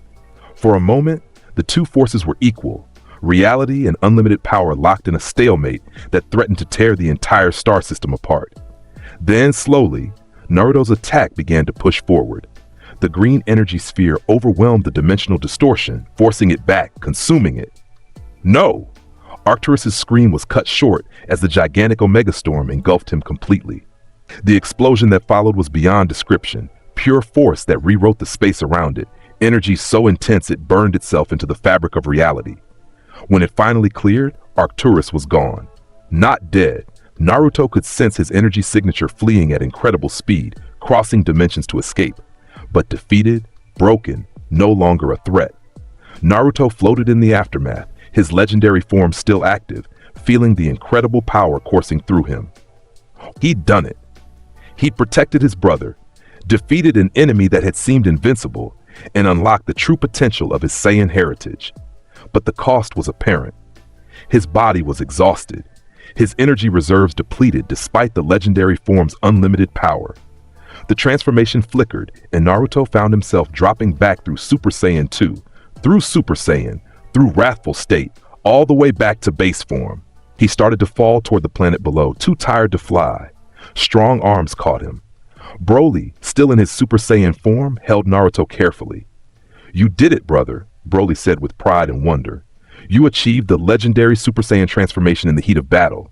That kind of power, that kind of breakthrough, it's extraordinary even by our standards." Did we win?" Naruto asked weakly. "He fled. You broke him so completely that he chose to escape across dimensions rather than continue fighting. That's as decisive a victory as you can achieve against an enemy of his caliber." They descended back to the planet, landing gently in the Crimson Desert where they trained. Broly laid Naruto down carefully, and the younger Saiyan found himself struggling to stay conscious. "Rest," Broly instructed. Your body needs time to recover from manifesting that much power. Sleep, brother. I'll watch over you. Naruto wanted to protest, to insist he was fine, but exhaustion overwhelmed him. His eyes closed and he drifted into deep healing sleep. He dreamed of Konoha, of Jiraiya teaching him control, of Minato and Kushina welcoming him home, of Team 7 completing missions together, of all the people and places that had shaped him into who he was. And he dreamed of the future, of returning home with new power, new understanding, ready to protect everything he loved with the full might of a legendary Super Saiyan. When Naruto woke, he felt different. His body had healed completely, the Saiyan regeneration working overtime while he slept. But it was more than that. He felt fundamentally changed, as if unlocking the legendary form had altered something deep within his cells. Broly was sitting nearby, watching over him as promised. His brother smiled when Naruto's eyes opened. "How do you feel?" Naruto sat up, taking stock of his condition. Strong, really strong, like I could take on anything. That's the legendary transformations effect. Every time you access it, when you recover, you'll be stronger than before. The form doesn't just give temporary power, it permanently elevates your baseline. Naruto stood, testing his body. Even in base form, he could feel the difference. His movements were smoother, his energy control more refined. The battle with Arcturus and the subsequent transformation had pushed him past yet another threshold. "We should train you to access that form at will," Broly continued. "Right now, it manifested under extreme stress. But with practice, you'll be able to transform deliberately, control the power completely." They spent the next period. Time had long since lost meaning on this world, working on that exact goal. Broly guided Naruto through meditation, helping him find the mental and emotional state that triggered the legendary transformation. It wasn't about rage, Naruto discovered. It was about absolute conviction, unwavering determination, and connection to what mattered most. The first few attempts were failures. Naruto would reach for the power and find nothing, or he'd access it briefly before losing control and dropping back to base form. But gradually, with Broly's patient instruction, he began to understand the transformation's nature. "It's not something you force," Broly explained. "It's something you allow. The power is already there, always has been. You just have to remove the barriers you've built to contain it." "But won't that make me lose control? Become the berserker Jiraiya found?" "No, because you have something I didn't when I first accessed this form. You have an anchor, your bonds, your promises, your love for those people on Earth. That keeps you grounded even when accessing unlimited power." Naruto tried again, this time approaching it differently. Instead of reaching for power, he thought about why he wanted it. To protect his loved ones, to keep his promise to return home, to stand beside his brother as an equal, to be worthy of the faith people had placed in him. The green aura erupted around him, his hair shifting to brilliant emerald, his muscles expanding with controlled power. The legendary Super Saiyan form manifested smoothly, completely, under his full control. "There!" Broly exclaimed with delight. "You've got it!" Naruto looked down at his transformed hands, feeling the incredible power flowing through him. This was different from the desperate manifestation during battle. This was deliberate, controlled, sustainable. He could hold this form indefinitely if needed. They sparred in their legendary forms, and Naruto discovered something fascinating. When both brothers accessed the transformation, their powers resonated with each other, actually amplifying in each other's presence. Together, they were more than the sum of their parts. "This is the true strength of legendary Super Saiyans," Broly explained as they traded blows that shattered mountains and carved canyons. "Our power grows infinitely on its own, but when we fight together, that growth accelerates. We make each other stronger just by existing near each other." The implications were staggering. Two legendary Super Saiyans working in perfect harmony could potentially overcome any threat, face any challenge. They were living weapons of unlimited potential, and together, they were nearly unstoppable. But with that realization came responsibility. Naruto understood now why King Vegeta had feared them, why their parents had sent them away. Power this vast, this unconstrained, in the wrong hands could end universes. "We need to be careful," Naruto said as they powered down after the sparring session. "This much power, it's dangerous. If we ever lost control, if we ever turned evil or went mad. Which is why we won't, Broly interrupted firmly. You have your bonds on Earth. I have you, my brother, as my anchor. Together, we keep each other grounded. We remind each other why we have this power and what we're meant to do with it. What are we meant to do with it? Broly's expression became thoughtful. That's the question, isn't it? I've been searching for you for 15 years, focused only on that goal. Now that I've found you, now that we've trained together and you've achieved our true form, what comes next? Naruto knew his answer immediately. I go home. I return to Earth, to Konoha, to the people I love. I keep my promise. And me? What about your brother? You come with me if you want, or you don't. I won't force you. But either way, you'll always have a place with me. Your family, Broly. That doesn't change whether we're on the same planet or in different galaxies. Broly was quiet for a long moment. Then he smiled, a genuine, warm expression that transformed his usually fierce features. I think I'd like to see this Earth of yours, to meet these people who made you who you are, to understand what bonds could be strong enough to anchor a legendary Super Saiyan. Really? You'd come back with me? Why not? I've spent 15 years searching and 3 months training you. I'm curious about this world that raised my brother, about these ninja warriors you've told me about the family you found there. Broly's smile became slightly mischievous. Besides, I want to see the look on this Jiraiya person's face when the infant he found returns as a fully realized legendary Super Saiyan with his twin brother in tow. Naruto laughed, the sound echoing across the alien desert. He's going to lose his mind. They all are. I left as a strong genin. I'm coming back as something completely different. Then let's not keep them waiting. You've learned everything I can teach you about our Saiyan heritage. You've mastered the legendary transformation. You've grown stronger than I ever imagined possible in just a few months. It's time for you to go home. They prepared to leave the training world, gathering what few supplies they'd brought. The planet that had been their home and battleground for months would be left behind, but Naruto knew he'd carry the lessons learned here forever. As they stood in the desert one final time, Naruto transformed into his legendary form, feeling the green aura surround him, the unlimited power at his command. Broly did the same, both brothers standing side by side, two of the last legendary Super Saiyans in existence. Ready? Broly asked. Naruto thought of Konoha, of home, of everyone waiting for him. He could sense Earth across the vast distance. His ki perception had grown so refined during training that he could detect familiar energy signatures even from star systems away. Ready? He confirmed. Let's go home. They shot into space together, leaving the training world behind, rocketing through the cosmos at speeds that defied comprehension. The journey that had taken hours on the way out took mere minutes now that they could both access their legendary forms. They moved faster than light, faster than thought, crossing the void between stars. As Earth grew larger ahead of them, Naruto felt his heart race with anticipation and something like nervousness. He'd changed so much in the time he'd been gone. Would they recognize him? Would they understand what he'd become? But those worries faded as they entered Earth's atmosphere, descending toward the land of fire. He could sense familiar energy signatures below. Jiraiya in the village, training as always.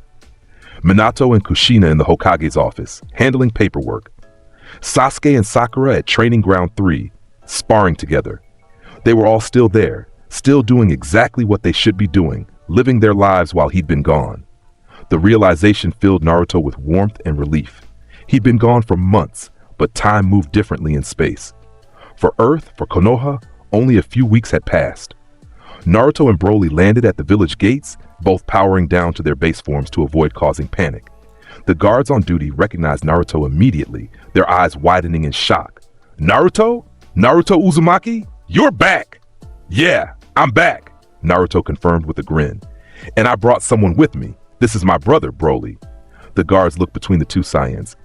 Identical in many ways, clearly related, both radiating power even in their base forms.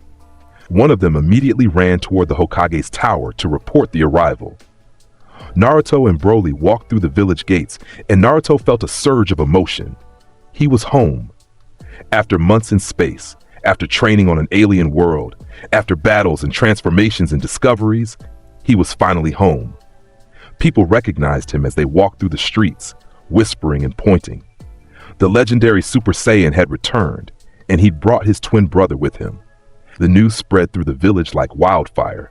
By the time they reached the Hokage's tower, Jiraiya, Minato, and Kushina were already rushing out to meet them. Jiraiya's expression was a mix of relief and amazement. "Kiddo, you're back! We've been worried sick!" The old man pulled Naruto into a tight hug, and Naruto returned it with equal fervor. "I'm okay, old man. Better than okay, actually. I learned so much." Minato and Kushina embraced him next, both of them trying not to cry but failing. When they finally released him, Minato turned to Broly with diplomatic interest. "So this is your brother, the twin Saiyan who found you across dimensions." Broly bowed respectfully. Naruto had taught him Earth customs during the journey home. "I am Broly, Naruto's older brother, though only by minutes. I apologize for taking him away so abruptly, but what he's learned, what he's become, I believe you'll find it was worthwhile." "Show us," Jiraiya said, his eyes gleaming with curiosity. "What did you learn out there?" Naruto looked around at the village, at the people watching from windows and doorways. "Maybe somewhere less public? What I can do now? It's a bit much for a street demonstration." They moved to the Forest of Death, the massive training area where Naruto had first learned to fly years ago. The entire area was empty, perfect for a demonstration without risking civilian casualties. Sasuke and Sakura were already there, having been summoned by Minato. When Sasuke saw Naruto, his usual cool composure cracked into a genuine smile. "About time you came back. Sakura and I have been getting stronger while you were gone. Don't think you can." He stopped mid-sentence as Naruto transformed.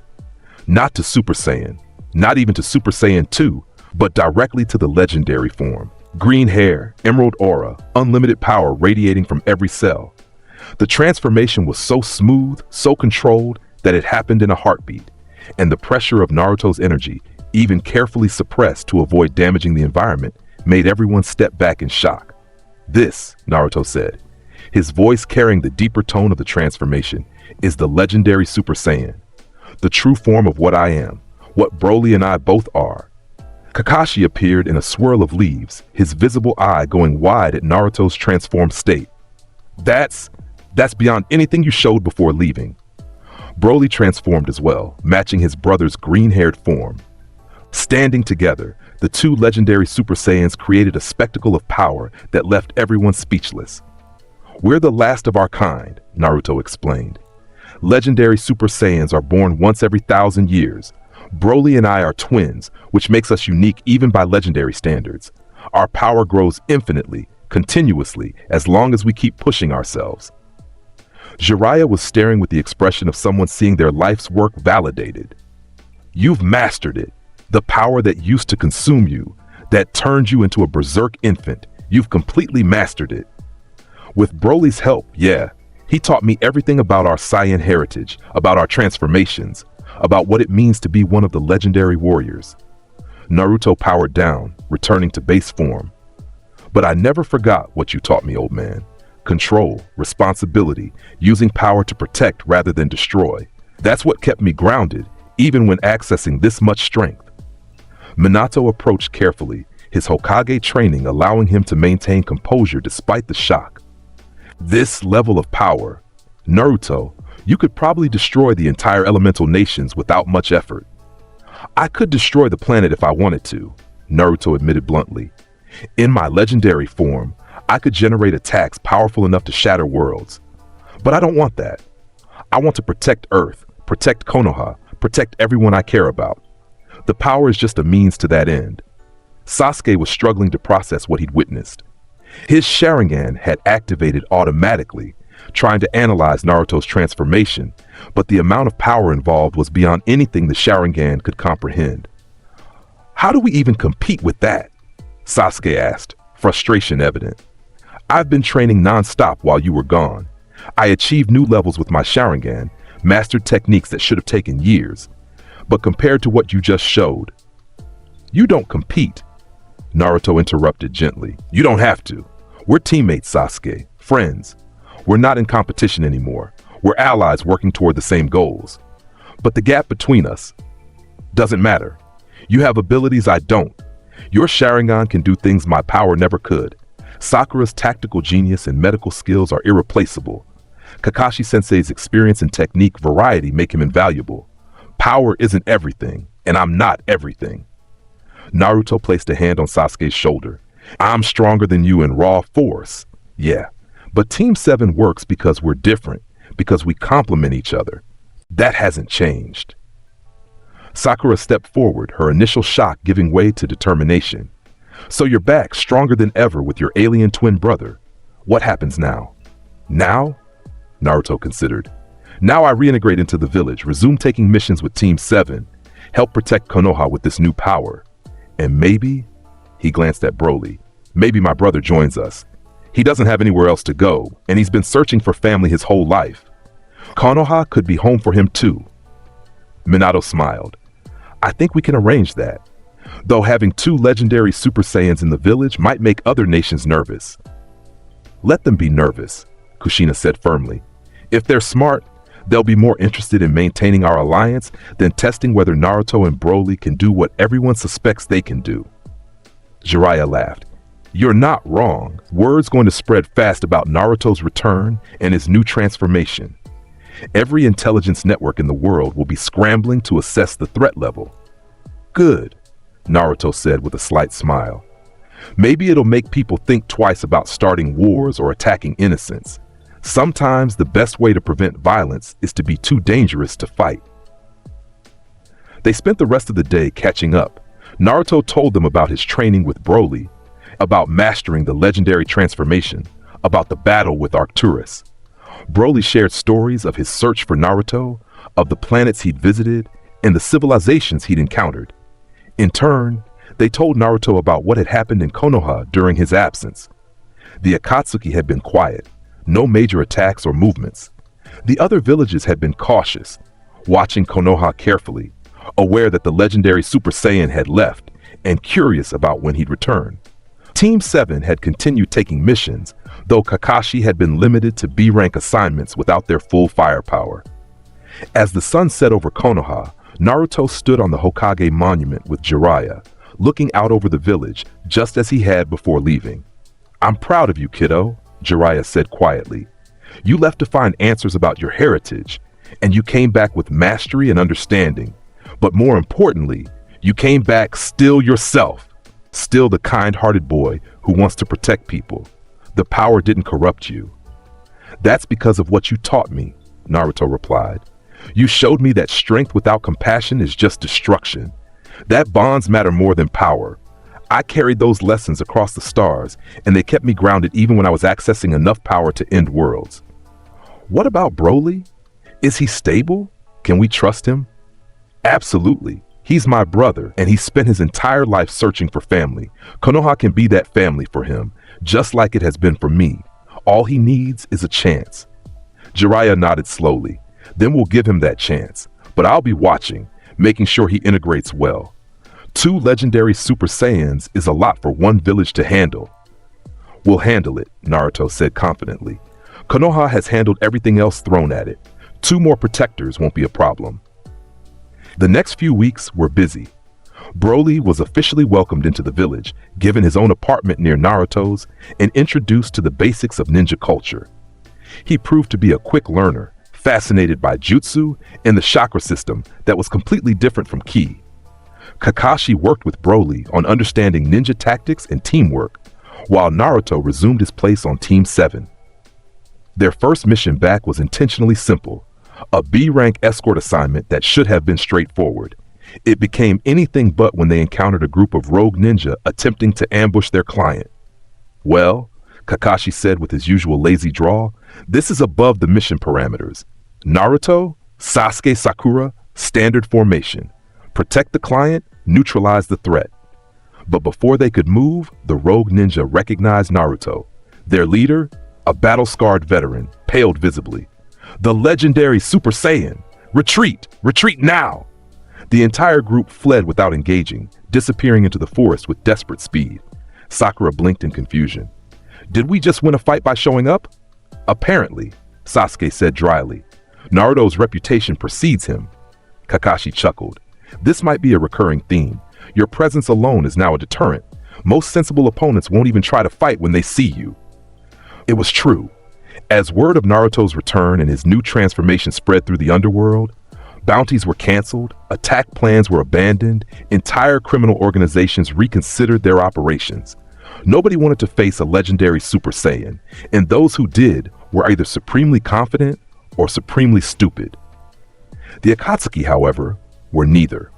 Pain, the leader of the organization, called a meeting of all members. They gathered in their hidden base, each member appearing as a projected chakra form: Itachi and Kisame, Deidara and Sasori, Hidan and Kakuzu, and several others. The Uzumaki boy has returned, Pain announced, his Rinnegan eyes surveying the assembled members. Intelligence reports indicate he's achieved a transformation beyond anything previously documented. His power level is now potentially catastrophic. So we avoid him, Kakuzu suggested pragmatically. Focus on other tailed beasts, leave the nine tails for last or skip it entirely. Cowardly, Hidan scoffed. Lord Jashin demands sacrifice. I'll gladly face this so-called legend. You'd die instantly, Kisame said bluntly. I've fought him before. Even then, before this new transformation, he was beyond most of us. Now, only Pain himself could potentially match him. Pain was silent, calculating. The legendary Super Saiyan was a variable he hadn't accounted for when formulating his plans. But abandoning those plans wasn't an option. We continue as planned, he decided, but we adjust tactics. When the time comes to approach Konoha, we do so with overwhelming force, every member simultaneously. We cannot afford a prolonged engagement. The members accepted this, though some more reluctantly than others. The Akatsuki would continue their work, but now with the knowledge that their ultimate goal, capturing all nine-tailed beasts, might require confronting a being whose power dwarfed even Pain's Rinnegan abilities. But that confrontation was still months away. For now, Naruto enjoyed his return to normal life. Training with Team 7, taking missions, sparring with Broly, helping his brother integrate into Konoha society. Broly proved surprisingly popular among the younger generation. His straightforward personality and willingness to spar with anyone who asked made him a favorite training partner. He also developed an unexpected friendship with Might Guy, whose enthusiasm and dedication to taijutsu training resonated with Broly's Saiyan warrior spirit. You are a worthy rival, Guy declared after a particularly intense sparring session. Your strength and speed are incredible. Let us push each other to new heights of youth. Broly, still learning Earth expressions, nodded seriously. I accept your challenge, Guy. We will make each other stronger through competition. Naruto watched this interaction with amusement. His brother, the fierce legendary Super Saiyan, who'd searched across dimensions for family, was becoming friends with Konoha's self-proclaimed beautiful green beast. It was absurd and perfect in equal measure.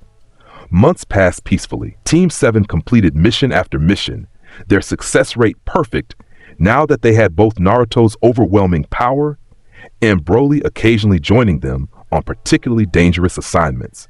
The twins working together was overkill for most threats, but it sent a clear message: Konoha was not to be trifled with.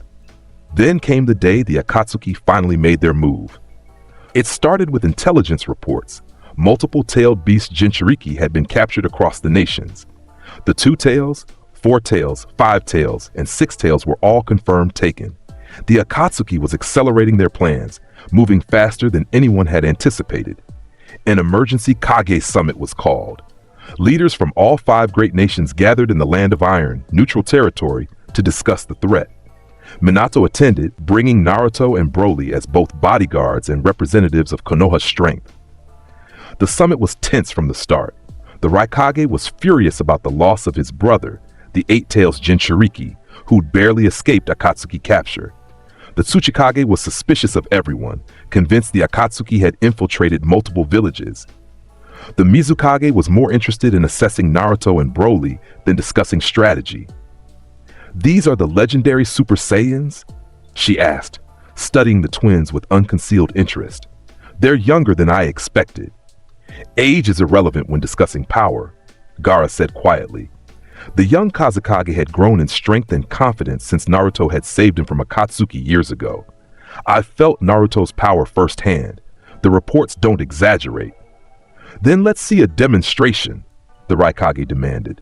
If these two are supposed to be our ultimate deterrent against Akatsuki, we should know what they're capable of. Minato looked at Naruto, who shrugged. Sure, but we're doing this outside, away from the summit building. Don't want to accidentally destroy anything important. They moved to a nearby training ground. All 5 Kage and their bodyguards assembled to watch. Naruto and Broly stood in the center of the clearing, both in their base forms. Transform together, Minato instructed. Show them the full legendary form. The twins looked at each other, nodded, and transformed simultaneously. Their auras exploded outward, twin pillars of green energy that reached toward the sky. Their hair shifted to emerald, their muscles expanded with controlled power, and the very air around them began to distort from the sheer magnitude of energy being released. The assembled Kage and their guards felt the pressure, a weight that made it difficult to breathe, to move, to think. This wasn't just power. This was a fundamental force of nature made manifest, 2 beings whose strength eclipsed anything in the ninja world. By the gods, the Mizukage breathed. The reports weren't exaggerating, they were understating. The Tsuchikage, who'd lived through countless wars and faced legendary warriors, looked genuinely shaken. In all my years, I've never felt anything like this. Not from the tailed beasts, not from the first Hokage, not from anyone. Gaara stepped forward, his sand instinctively rising to protect him before he forced it down. This is what saved me from Akatsuki years ago. This is what gave me hope that power could be controlled, used for good. Naruto and Broly aren't just strong, they're proof that strength doesn't have to mean destruction. The Raikage was silent, his usual aggressive demeanor subdued by what he was witnessing. Finally, he spoke. If Akatsuki faces this, they don't stand a chance. No organization, no matter how powerful its members, could overcome beings like these. Naruto and Broly powered down, returning to their base forms. The pressure disappeared instantly, allowing everyone to breathe normally again. The Akatsuki's leader, Pain, possesses the Rinnegan, Minato said seriously. According to our intelligence, his power rivals or exceeds that of any single Kage. But even he would struggle against Naruto and Broly working together. Then we use them, the Raikage said bluntly. Send these 2 after Akatsuki. Hunt them down, eliminate the threat before they can capture the remaining Jinchuriki. No, Naruto said firmly. We're not assassins. We're protectors. If Akatsuki comes to us, we'll fight. But we're not going to hunt people down and kill them preemptively. Even if those people are terrorists who've killed countless innocents, even then. Because the moment we start using our power that way, we become the thing everyone fears. Unstoppable weapons without conscience or restraint. Naruto's expression was serious. Our strength is meant to protect, to defend, not to hunt. The Raikage looked like he wanted to argue, but Gaara spoke up. Naruto's right. If we deploy the legendary Super Saiyans as attack dogs, we prove every fear about their power correct. But if they remain defenders, protectors of the innocent, they become a symbol of hope rather than terror. After further discussion, a strategy was agreed upon. The remaining Jinchuriki would be gathered in secure locations with heavy guard. If Akatsuki wanted to complete their collection, they'd have to come to well-defended positions. And when they did, they'd face not just the combined forces of the 5 great nations, but also 2 legendary Super Saiyans. The summit ended with an unprecedented alliance, all 5 great nations working together against a common threat, unified by necessity and the knowledge that divided they'd fall. Naruto and Broly returned to Konoha with Minato, preparing for the battle they knew was coming. The Akatsuki wouldn't be deterred by threats or shows of force. They'd come for the tailed beasts, regardless of the opposition.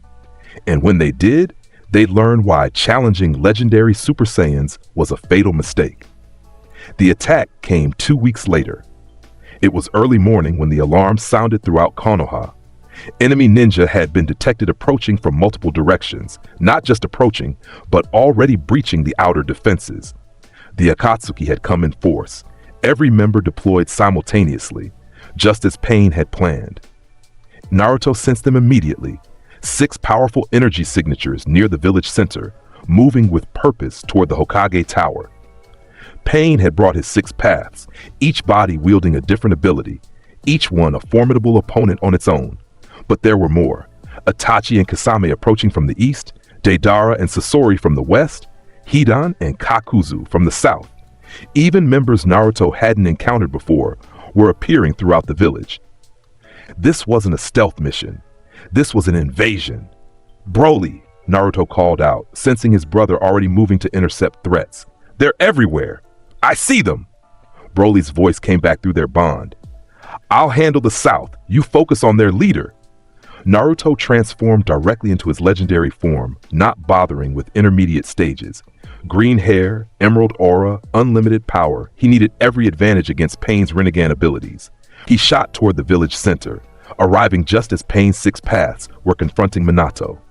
The Hokage was already engaged, using Hiraishin to avoid attacks from multiple bodies simultaneously, but the coordination between the six paths was making defense difficult.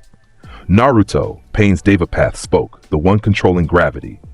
"We meet at last. Your power is impressive, but ultimately irrelevant.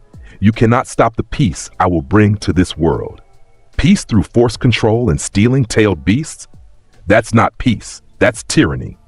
Naruto positioned himself between Pain and Minato. "Leave now, or I'll make you leave." Bold words from a child. But you don't understand the suffering of this world. The endless cycle of hatred that must be broken. I have seen true pain experience loss beyond your comprehension. My methods may seem harsh, but they will end war itself. By creating a weapon so terrible that everyone's too scared to fight, that's just fear, not peace. Real peace comes from understanding, from building bonds between people, from choosing to trust instead of hate. Pain's expression didn't change. "Then you are an idealistic fool who will die with your naive beliefs. Six paths, attack." The battle began immediately. The Deva path used universal pull, trying to drag Naruto toward the other paths for a coordinated strike. But Naruto's power in legendary form was too great. He resisted the gravitational pull easily, shooting forward instead with speed that caught the paths off guard. His fist connected with the Prita path, the one that absorbed chakra, and sent it flying through 3 buildings. The Prita path's ability was useless against Naruto anyway. Ki wasn't chakra, so attempts to absorb his energy failed. The Ashura path, the mechanized body with multiple weapons, fired missiles and laser beams. Naruto deflected them with casual ki blasts, the explosions creating smoke clouds that would have obscured vision for anyone else. But Naruto's energy sensing was perfect. He tracked every path's position effortlessly. "Eraser cannon!" The green energy sphere formed in his palm and launched at multiple paths simultaneously. They scattered, but the explosion caught 2 of them, destroying the animal path and severely damaging the human path. Pain's Naraka path, the one that could resurrect the others, immediately moved to restore the destroyed bodies. But Naruto appeared beside it in a flash, green aura blazing. Not happening. He destroyed the Naraka path with a single kick, ensuring Pain couldn't simply revive his fallen bodies. The remaining 3 paths, Deva, Prita, and Asura, regrouped, their coordination becoming more defensive. "You're strong," Pain acknowledged. "Stronger than I anticipated, but strength alone won't save this village." The Deva path raised both hands, and Naruto felt an enormous gravitational force suddenly pressing down on him. Not the targeted pull from before, but a massive, area-wide increase in gravity. Buildings began to collapse, the ground cracked and buckled, and civilians caught in the zone fell to their knees under the crushing pressure. "Shinra Tensei!" Pain called out, and the gravity reversed. Instead of pulling, it pushed, a repulsive force that sent everything within hundreds of meters flying outward.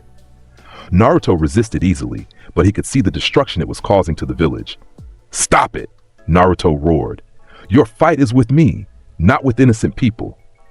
There are no innocents in ninja villages. Every person here supports the system of violence and hatred. They are all complicit in the suffering of this world. Naruto's power flared with genuine anger now. This wasn't righteous determination or necessary force. This was someone using philosophy to justify indiscriminate destruction. Someone who'd let his pain and loss twist him into a monster. "You're wrong." Naruto's voice was cold, harder than Pain had heard it. "These people aren't soldiers. They're families, children, elderly. They're trying to live their lives in peace. If you can't see the difference between civilians and combatants, then you're just as bad as the warlords you claim to oppose. He accelerated to speeds Pain's Rinnegan could barely track. The Deva path tried to use Shinra Tensei again, but Naruto was already inside its effective range. His punch connected with devastating force, shattering the body's ribcage and sending it crashing into the remains of a building. The Asura path attempted to counterattack, its body transforming into a mechanical nightmare of blades and projectiles. But Naruto simply raised his hand. Gigantic meteor. The massive green energy sphere formed above his head, growing to the size of a house before he launched it. The Asura path tried to defend, to shoot it down, but the attack was far too powerful. The explosion obliterated not just the path, but the entire area around it, creating a crater where buildings had once stood. Only the Prita path remained now, attempting to retreat. But Naruto wasn't letting any of them escape to report on his capabilities or plan a better attack. Eraser blow! The point-blank energy explosion vaporized the final path, leaving nothing but scattered particles in the air. Naruto stood in the center of the destruction, his legendary form still blazing with green energy, looking for Pain's real body. The 6 paths had been remote-controlled puppets, but the real Pain, Nagato, had to be nearby, controlling them with his Rinnegan. He extended his key senses to their absolute limit, searching for the distinctive energy signature of the Rinnegan. There, miles outside the village, in a hidden location, 2 people, one with the Rinnegan's power, the other supporting him. Naruto vanished, moving at light speed across the distance. He crashed through the wall of the building where Nagato was hiding, finding an emaciated man connected to a mechanical device, with a blue-haired woman standing guard. "You," Nagato said through blood-stained lips, "you found me. Your paths are destroyed. This attack is over. Surrender now, and you'll be treated fairly. Continue fighting, and I'll make sure you can't hurt anyone ever again." The woman, Konan, moved to defend Nagato, paper wings spreading from her back. "Stay back! You don't understand what he's trying to accomplish. I understand plenty. He's traumatized by loss and pain, so he's decided to force the world into submission under threat of a weapon. It's the same logic every tyrant uses. I suffered, so I know best, so everyone must obey. It's garbage philosophy used to justify terrible actions." Nagato's eyes widened slightly. "You speak with certainty, but you're young. You haven't seen what I've seen, experienced what I've experienced. You don't know the depths of human cruelty. I was found as an infant on an alien world, berserk and destroying everything in reach.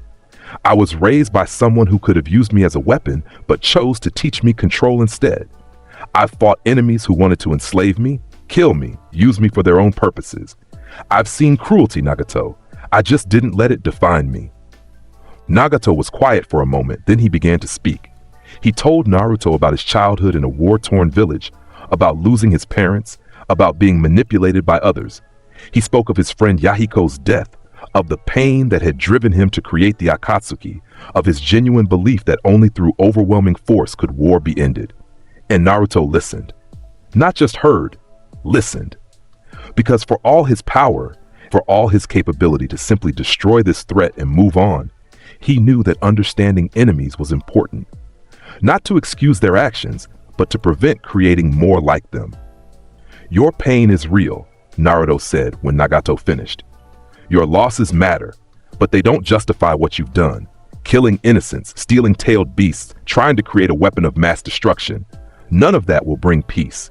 It'll just create more pain, more loss, continuing the cycle you claim to want to break." "Then, what's the alternative?" Nagato asked, genuine curiosity in his voice. "How do you propose ending hatred without force to back up that proposal?" "The same way it's always been done, one person at a time. Building bridges, creating understanding, refusing to answer hatred with more hatred. It's slow, it's difficult, and it doesn't guarantee success. But it's the only way that actually works long term." Nagato looked at Konan, seeing something in her expression.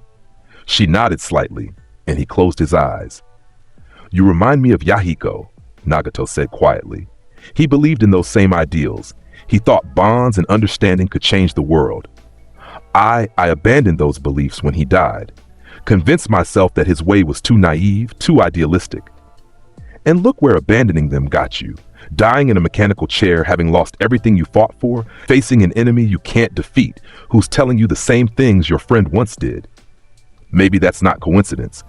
Maybe that's the universe trying to tell you something. Nagato laughed, a bitter sound that turned into coughing. When he recovered, his expression was different, less certain, less hardened by conviction. What happens if I surrender? If the Akatsuki stands down? You face justice for what you've done, imprisonment, likely for life. But you get to live, and maybe in living, you get to help repair some of the damage you've caused. It's not a happy ending, Nagato, but it's better than dying for a cause you're starting to doubt. Conan gripped Nagato's shoulder protectively. Don't listen to him. We've come too far to abandon our goals now.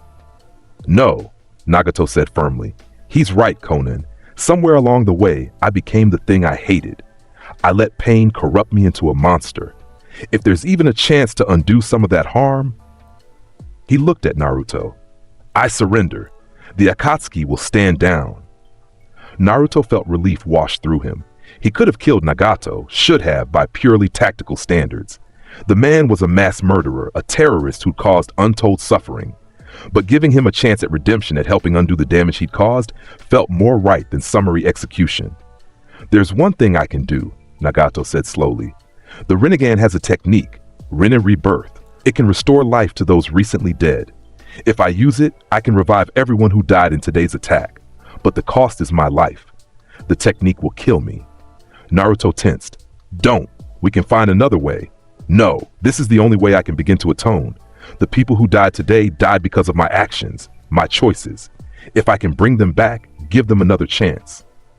Nagato's hands came together in a seal. This is how I choose to end things. Not with more death, but by restoring life.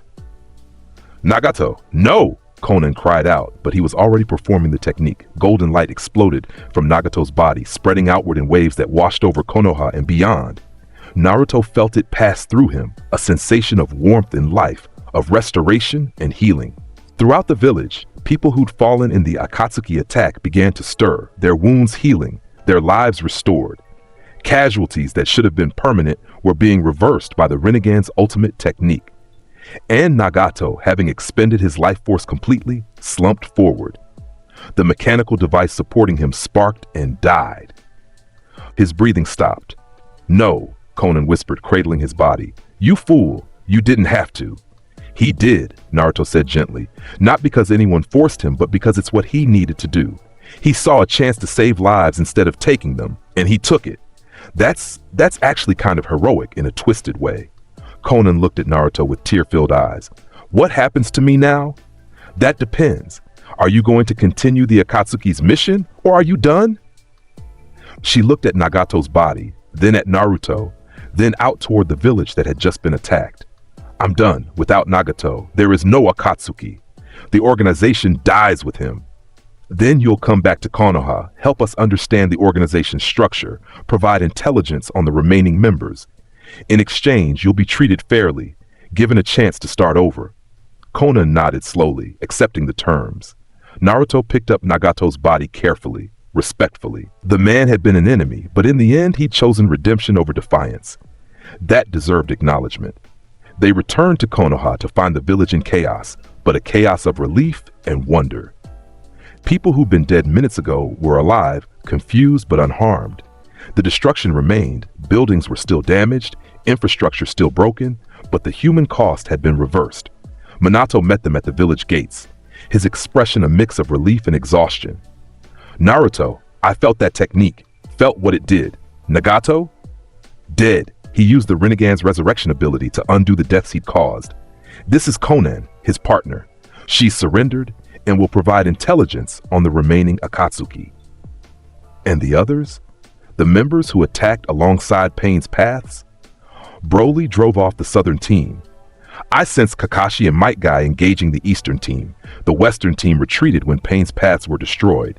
Deidara's smart enough to recognize a lost cause. Minato nodded. Then we've won. The Akatsuki launched their largest attack and were repelled. They'll think twice before trying again. Naruto powered down from his legendary form, suddenly feeling the exhaustion of the battle. He'd pushed himself hard, fought with everything he had, and while he'd won, the cost was apparent in his drained reserves. Broly appeared, also powering down from his transformation. "Brother, are you all right?" "Yeah, just tired. You?" "The same. The enemies I faced were strong, immortal cultists and a man who could manipulate his body like puppet strings. But they weren't prepared for our level of power." Sasuke and Sakura rushed up, both looking concerned.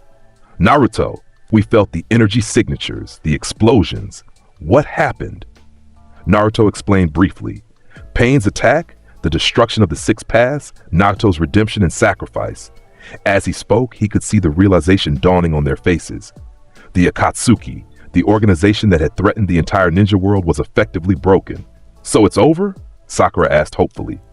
"Not completely. There are still members out there, still threats to deal with, but the organization's leadership is gone, their main force defeated. Whatever they do next will be with diminished resources and broken morale." Itachi and Kasame, hearing of Pain's defeat through Akatsuki communication channels, made a tactical decision to flee rather than continue fighting. They disappeared into the mist, choosing survival over a doomed mission. Deidara and Sasori, similarly, recognized that without Pain's past to support them, they couldn't overcome Konoha's defenses, plus 2 legendary Super Saiyans. They retreated, escaping toward the land of Earth. Hidan and Kakuzu were captured by Broly, who systematically dismantled their abilities despite Hidan's immortality and Kakuzu's multiple hearts. Bound and powerless, they were brought to Konoha's prison to await trial. The Akatsuki's assault on Konoha had failed catastrophically. Their leader was dead, their organization in shambles, their reputation shattered. The next few days were dedicated to rebuilding and processing what had happened. Nagato was given a quiet burial, not honored as a hero, but not desecrated as a villain. He'd been both, and his final act had earned him at least a measure of respect. Konan provided extensive intelligence on Akatsuki operations, helping the allied nations track down remaining members. Some surrendered peacefully when they learned what had happened to Pain. Others went into hiding, abandoning the organization's goals. Within a month, the Akatsuki was officially disbanded. The threat that had loomed over the ninja world for years was eliminated. Not through a war between nations, but through the actions of 2 legendary Super Saiyans and the redemption of a broken man. The world had changed. Everyone knew about Naruto and Broly now, about their transformations, about the power they wielded. Some feared them, some admired them, some sought alliances to ensure they'd never have to face them. But in Konoha, life gradually returned to normal. Team 7 resumed taking missions. Broly continued integrating into the village, making friends, finding his place. Naruto trained, grew stronger, pushed his limits even further. One evening, 6 months after Pain's attack, Naruto stood on the Hokage monument with his brother, looking out over the village as the sun set. "Do you regret it?" Broly asked.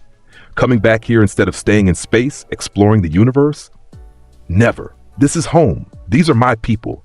No matter how far I traveled or how strong I became, I'd always come back here." "What about the future? You're only 16 now. You have decades of life ahead of you, maybe centuries given our Saiyan longevity. What do you do with all that time?" Naruto considered. "I protect this village, help raise the next generation, maybe eventually become Hokage like Minato. I keep training, keep growing stronger, stay ready for whatever threats emerge. And I spend time with the people I love, you, Team 7, Jiraiya, everyone. That's it? That's your grand plan for an infinite lifespan? What else do I need? I'm not trying to conquer the universe or become a god. I'm just trying to live a good life, protect what matters, and maybe make the world a little better than I found it." Broly smiled. "You know what? That actually sounds perfect." They stood together as the sun finally set, 2 legendary Super Saiyans watching over a village that had become home to both of them. Far away, in the ruins of an Akatsuki base, a shadowed figure stirred. This being had been watching events unfold, had seen the attack on Konoha, had witnessed Nagato's defeat, and it had learned. The legendary Super Saiyans were powerful, perhaps invincible by normal standards. But everything had a weakness. Everyone had a limit. This being would find those weaknesses. It would discover those limits. And when the time was right, when all the pieces were in place, it would strike. For now, it would wait, prepare, grow stronger. The battle with Pain had been won, but the war was far from over. 2 years passed. Naruto was 18 now, fully grown into his role as one of Konoha's strongest protectors. He'd mastered multiple forms of Super Saiyan, could access his legendary transformation instantly and maintain it indefinitely. His control was perfect, his power seemingly limitless. Broly had become a permanent fixture in the village, respected and even beloved by many. He taught taijutsu classes to younger ninja, helped with construction projects using his strength, and continued to spar with anyone brave enough to ask. Team 7 had evolved as well. Sasuke had achieved the Eternal Mangekyou Sharingan through a combination of Saiyan healing techniques and carefully managed eye transplants. Sakura had become one of the greatest medical ninja in history, surpassing even Tsunade. Kakashi had been named Hokage after Minato decided to step down, passing the torch to the next generation. Peace reigned. The ninja world had entered an unprecedented era of cooperation and prosperity, with the Akatsuki gone and the legendary Super Saiyans serving as deterrents against large-scale conflict. Nations focused on development rather than war.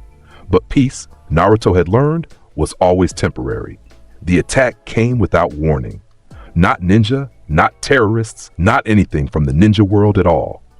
A portal opened in the sky above Konoha, and through it came beings of immense power. They weren't human, weren't Saiyan. They were something else entirely. Beings made of pure energy, crackling with power that made even Naruto's transformation seem small by comparison. There were 3 of them, and they descended upon the village with clear hostile intent. Naruto transformed immediately, shooting into the sky to intercept. Broly was right beside him, both brothers accessing their legendary forms simultaneously. "Who are you?" Naruto demanded, green aura blazing. "What do you want?" The lead being, larger than the others, radiating the most power, spoke in a voice that seemed to resonate directly in Naruto's mind. "We are the Void Collective. We are beings from beyond your dimensional boundaries, and we are here to harvest this world's energy before consuming the planet itself." "That's not happening," Broly growled. "Leave now, or we'll force you to leave." The lead being, it called itself Void Prime, laughed, a sound like reality cracking. "You are Saiyans, legendary ones if our sensors are correct, impressive by the standards of organic life, but insufficient to threaten us." They attacked without further warning, energy beams of impossible power lancing toward the village. Naruto and Broly intercepted, creating key barriers that absorbed the attacks. But the force behind those beams was tremendous. This was power on a completely different scale than anything they'd faced. Gigantic Omega Storm! Naruto formed the massive green energy sphere and launched it at Void Prime. The attack that could destroy planets struck the being directly and dissipated harmlessly. "Your energy attacks feed us," Void Prime explained casually. "We exist as pure energy. Throwing more energy at us only makes us stronger." The other 2 beings, Void Alpha and Void Beta, descended toward the village, beginning to drain energy from the environment. Buildings began to crack and crumble as their very molecular bonds were siphoned away. People collapsed, their life force being slowly drawn out. "No!" Naruto shot toward them, abandoning energy attacks for pure physical force. His fist connected with Void Alpha, and for the first time he saw actual damage. The being's form distorted from the impact. Physical attacks, Broly realized, engaging Void Beta. They can be hurt with physical force. The battle descended into pure taijutsu combat. Naruto and Broly, 2 of the strongest physical combatants in existence, trading blows with beings made of energy. Each punch, each kick, each impact created shockwaves that rattled the village and carved trenches through the landscape. But the Void Collective was learning. Their forms began to harden, to adapt to physical strikes. What had hurt them initially was becoming less effective with each exchange. "They're evolving mid-battle," Naruto realized with alarm. "We need to end this fast before they become immune to physical damage too." He accelerated to his absolute maximum speed, moving faster than light, faster than thought. His attacks became a blur, striking from every angle simultaneously, overwhelming Void Alpha's ability to adapt. The being's form cracked, energy bleeding out, its cohesion breaking down. With one final, devastating punch, Naruto shattered it completely. The energy that comprised Void Alpha dispersed into the atmosphere, dissipating harmlessly. Broly, seeing his brother's success, did the same to Void Beta. Pure overwhelming force applied faster than the being could adapt, breaking it apart at the molecular level. That left Void Prime, who'd been watching and learning from its subordinates' defeats. Interesting, it said, its form suddenly becoming more solid, more defined. You've destroyed my scouts, but I am Prime. I am the culmination of our species' evolution, and I will not fall so easily. Its power multiplied dramatically, energy output spiking to levels that made Naruto's senses scream warnings. This was an opponent potentially beyond even their capabilities. Together, Naruto said to Broly, we hit it with everything at once. Broly nodded, and they both powered up even further. Their legendary forms intensified, pushing past limits they'd previously maintained, like accessing deeper reserves of power. The green auras around them became so bright they were blinding. The very space around them began to crack and distort from the energy they were generating. They'd gone beyond Legendary Super Saiyan, accessing something more, a state of power that existed beyond normal transformations.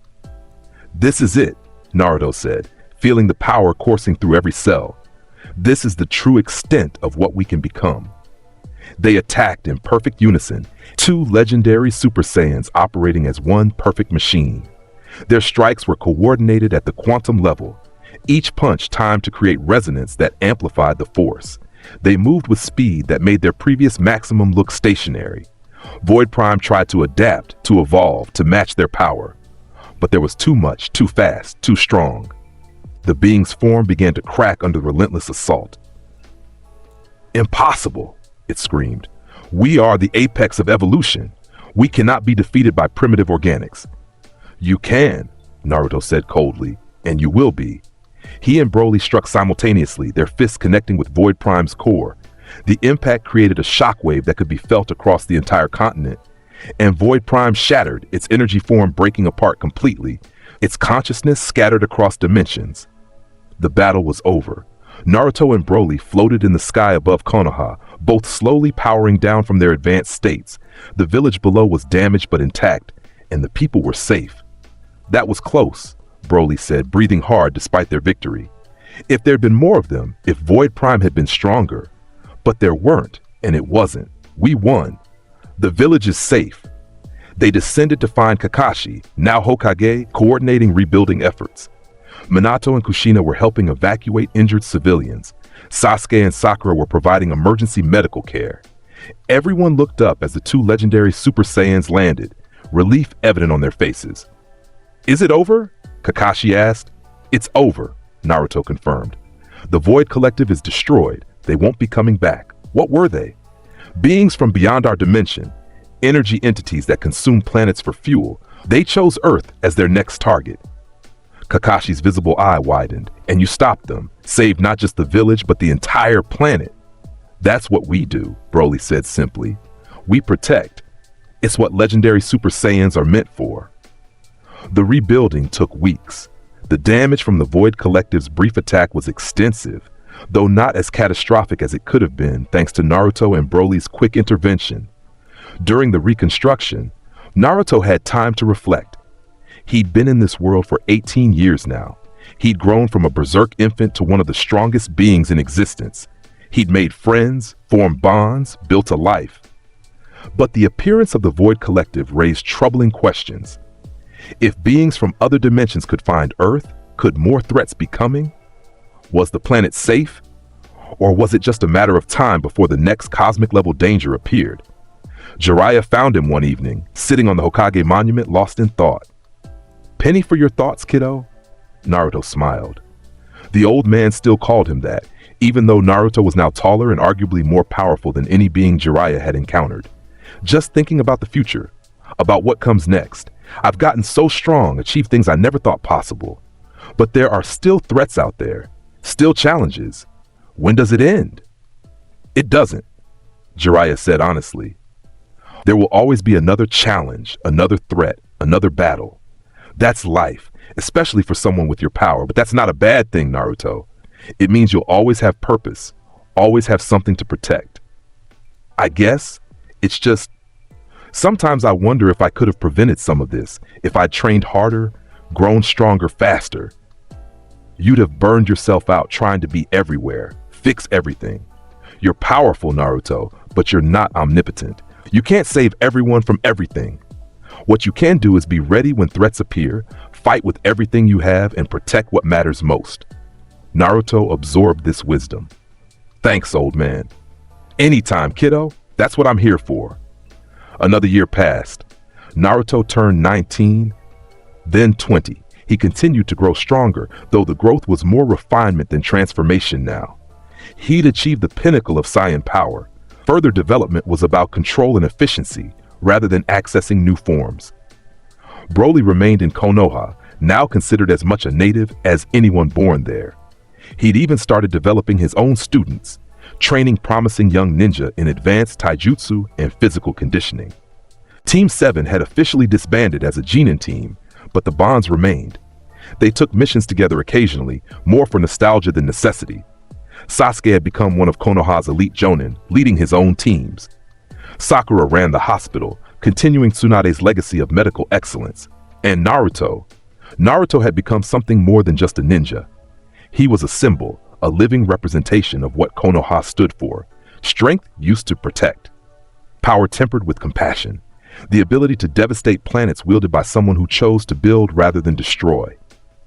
On his 21st birthday, Kakashi approached him with a proposal. Naruto, the village elders and I have been discussing your future. We'd like to formally name you as my successor, the next Hokage. Naruto stared in shock. Hokage? Me? But I'm not. I'm strong, but leading the village requires more than strength, yes. But you have everything else too. Compassion, wisdom, the respect of the people, and the power to protect them. You're ready, Naruto. You've been ready for a while now. It was the opportunity Naruto had dreamed of as a child, becoming Hokage, the leader of the village. But now that it was being offered, he felt the weight of responsibility it entailed. Can I think about it? He asked. Take all the time you need. This isn't a decision to be made lightly. Naruto discussed it with everyone important to him. Jiraiya thought it was a natural progression. Minato and Kushina were proud, but worried about the burden. Broly encouraged him, saying a legendary Super Saiyan as Hokage would send a clear message about Konoha's strength and values. But it was Sasuke who gave him the advice that mattered most. You've spent your whole life protecting this village, Sasuke said. Becoming Hokage is just making that protection official. You're not changing who you are or what you do. You're just accepting a title that reflects the reality everyone already knows. That perspective helped. Naruto wasn't becoming someone new. He was acknowledging what he'd always been, a protector of Konoha, a guardian of the people he loved. He accepted the position. The ceremony was held a month later, with representatives from all 5 great nations attending. Naruto stood before the assembled crowd, receiving the Hokage's hat and robes, listening to Kakashi's speech about his achievements and character. When it was time for Naruto to speak, he kept it simple. I promise to protect this village with everything I have, to be fair to all people, to seek peace without being naive about its costs, and to never forget that my power exists to serve, not to rule. That's all I can offer, my strength, my dedication, and my unwavering commitment to keeping you all safe. The crowd erupted in cheers. The legendary Super Saiyan was now the Hokage of Konoha. The strongest ninja in the world was formally leading the village. And Naruto felt, for the first time in a long while, completely at peace with his place in the world. He'd found his purpose, his path, his way of using his incredible power for good. The story could have ended there. A triumphant rise to leadership, a happy conclusion to years of growth and struggle. But of course, it didn't. Because 3 days after Naruto became Hokage, reality itself began to fracture. It started subtly, small distortions in space, moments where the laws of physics seemed to bend. Naruto sensed it immediately with his refined ki perception. Something was wrong with the fundamental fabric of existence. Broly felt it too. Brother, something's happening, something big. They investigated together, following the distortions to their source. What they found was terrifying, a tear in reality itself, growing larger with each passing hour. And through that tear, they could sense an energy signature unlike anything they'd encountered. It was power on a cosmic scale. Not divine, not demonic, not any category that made sense. It was simply raw existence given form and malicious intent. What is that? Naruto asked, staring at the growing rift. The answer came as a voice that seemed to emanate from the tear itself. I am the end, it said. I am entropy made conscious. I am the inevitable conclusion of all things, and I am here to erase this reality completely.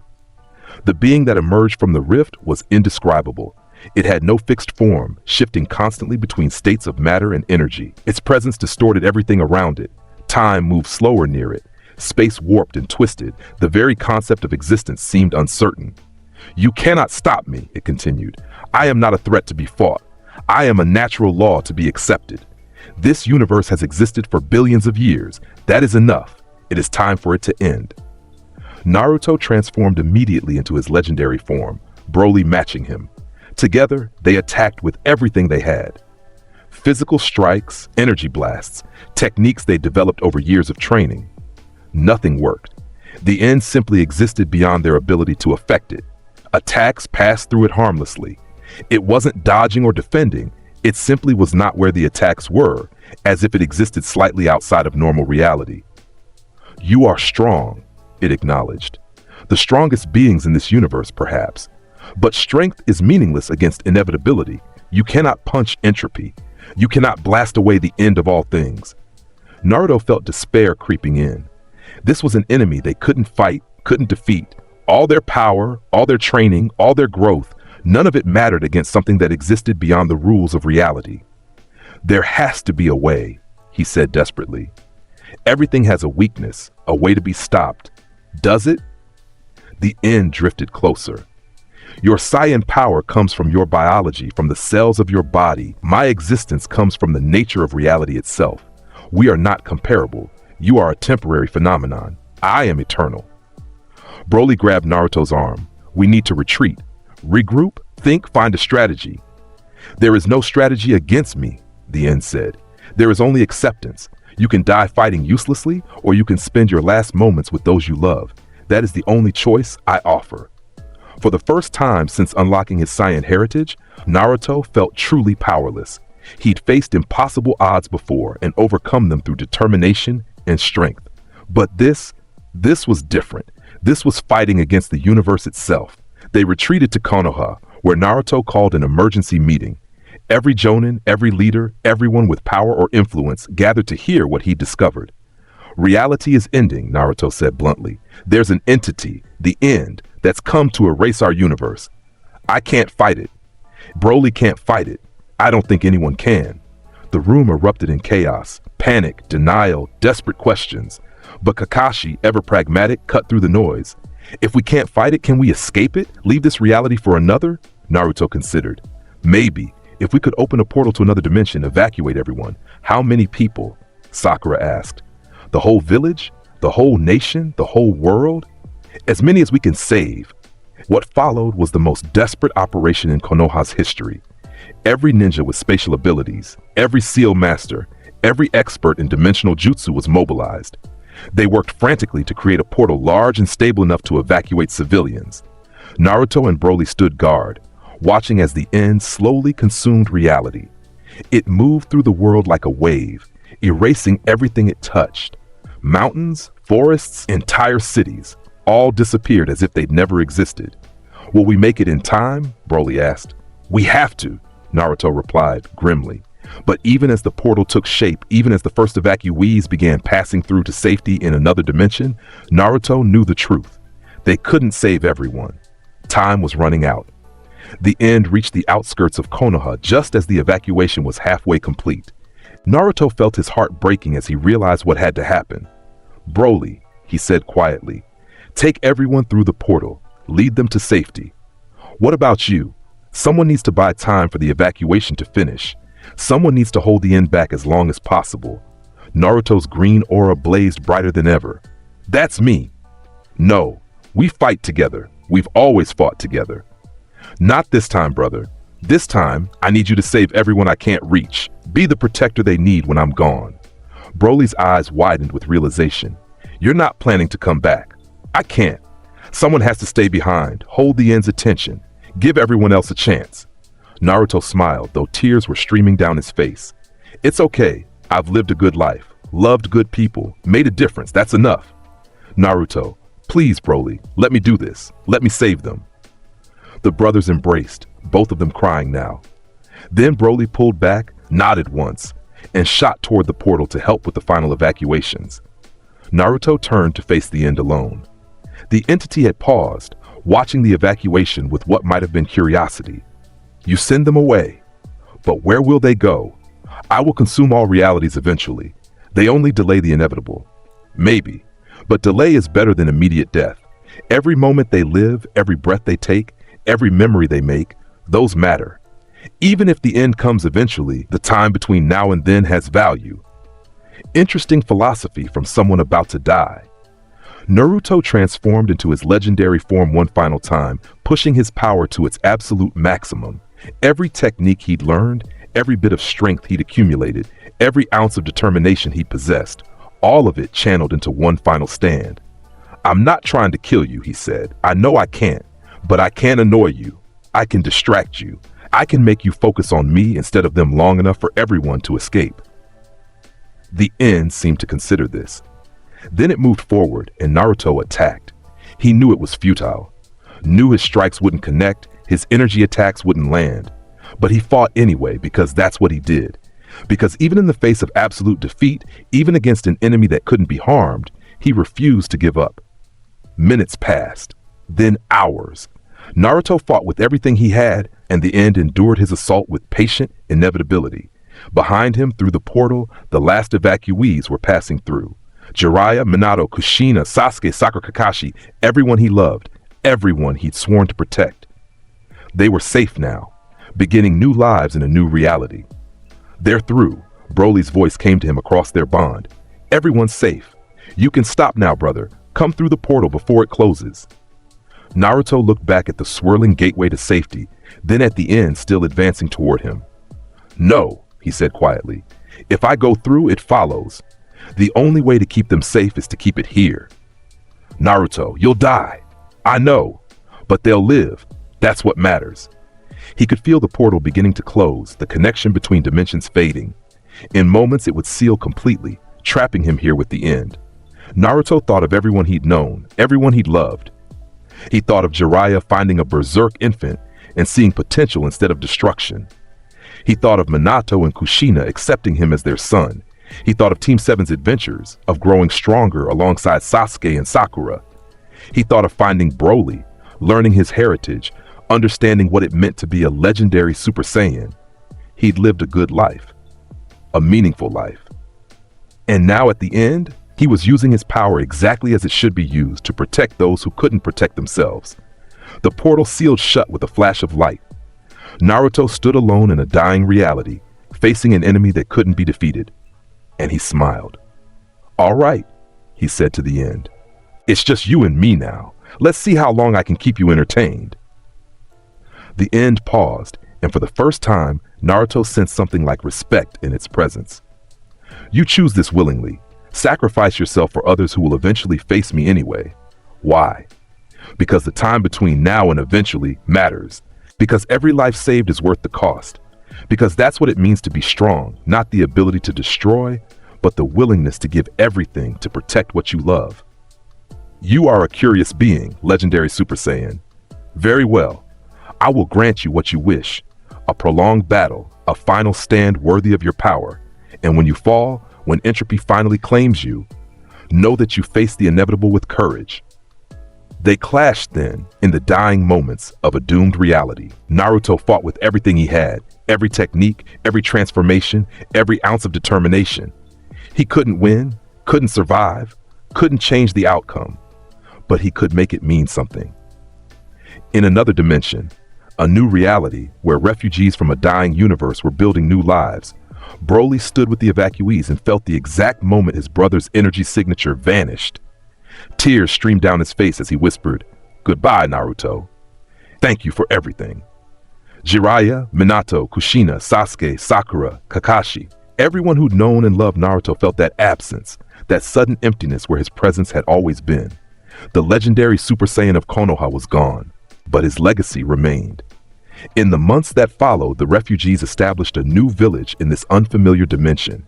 They called it New Konoha, built it to honor the place they'd left behind. And at its center, they erected a monument to the hero who'd given everything to them, Naruto Uzumaki, the legendary Super Saiyan Hokage and protector who faced the end so that others could begin again. Broly visited that monument every day, placing flowers and speaking to his lost brother. He'd been searching for Naruto for 15 years, had spent precious months training and fighting beside him, and now he was alone again. But he wasn't truly alone. He had the village Naruto had loved. He had the people Naruto had protected. He had the legacy of a brother who taught him that strength meant sacrifice, that power existed to serve, that even legendary Super Saiyans could be heroes. 1 year after Naruto's sacrifice, as Broly stood before the monument, he felt something, a flicker of familiar energy, impossibly faint but unmistakable. His eyes widened. It can't be. But it was. Somehow, some way, across dimensions and realities, through the void itself, Naruto's energy signature, barely perceptible, but definitely there. Broly's heart raced. His brother might be alive, lost, trapped, isolated in some remnant of their dead reality, but alive. "Hold on, Naruto," Broly whispered, his own power beginning to surge as determination filled him. "I found you once across dimensions. I'll find you again. That's what brothers do." He transformed into his legendary form, green aura blazing, and began to focus. If Naruto was still alive somewhere, Broly would find him. No matter how long it took, no matter how far he had to search, he would bring his brother home. The story of the legendary Super Saiyan had seemed to end in noble sacrifice. But perhaps it was only beginning a new chapter. Somewhere in the void between realities, in a place where existence itself was uncertain, Naruto opened his eyes. He was alive. Somehow, impossibly, he'd survived the end's erasure. Not intact. His body was battered, his energy nearly depleted, his connection to normal reality severed.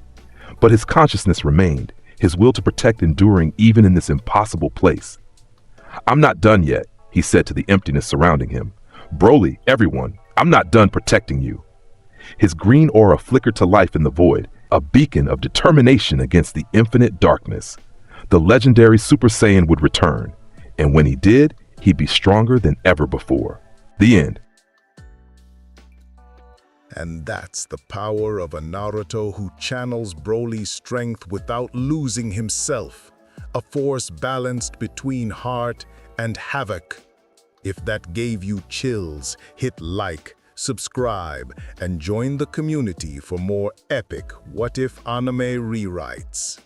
Thanks for watching. Stay powerful, stay focused, and remember, true strength isn't in rage, it's in the control behind it.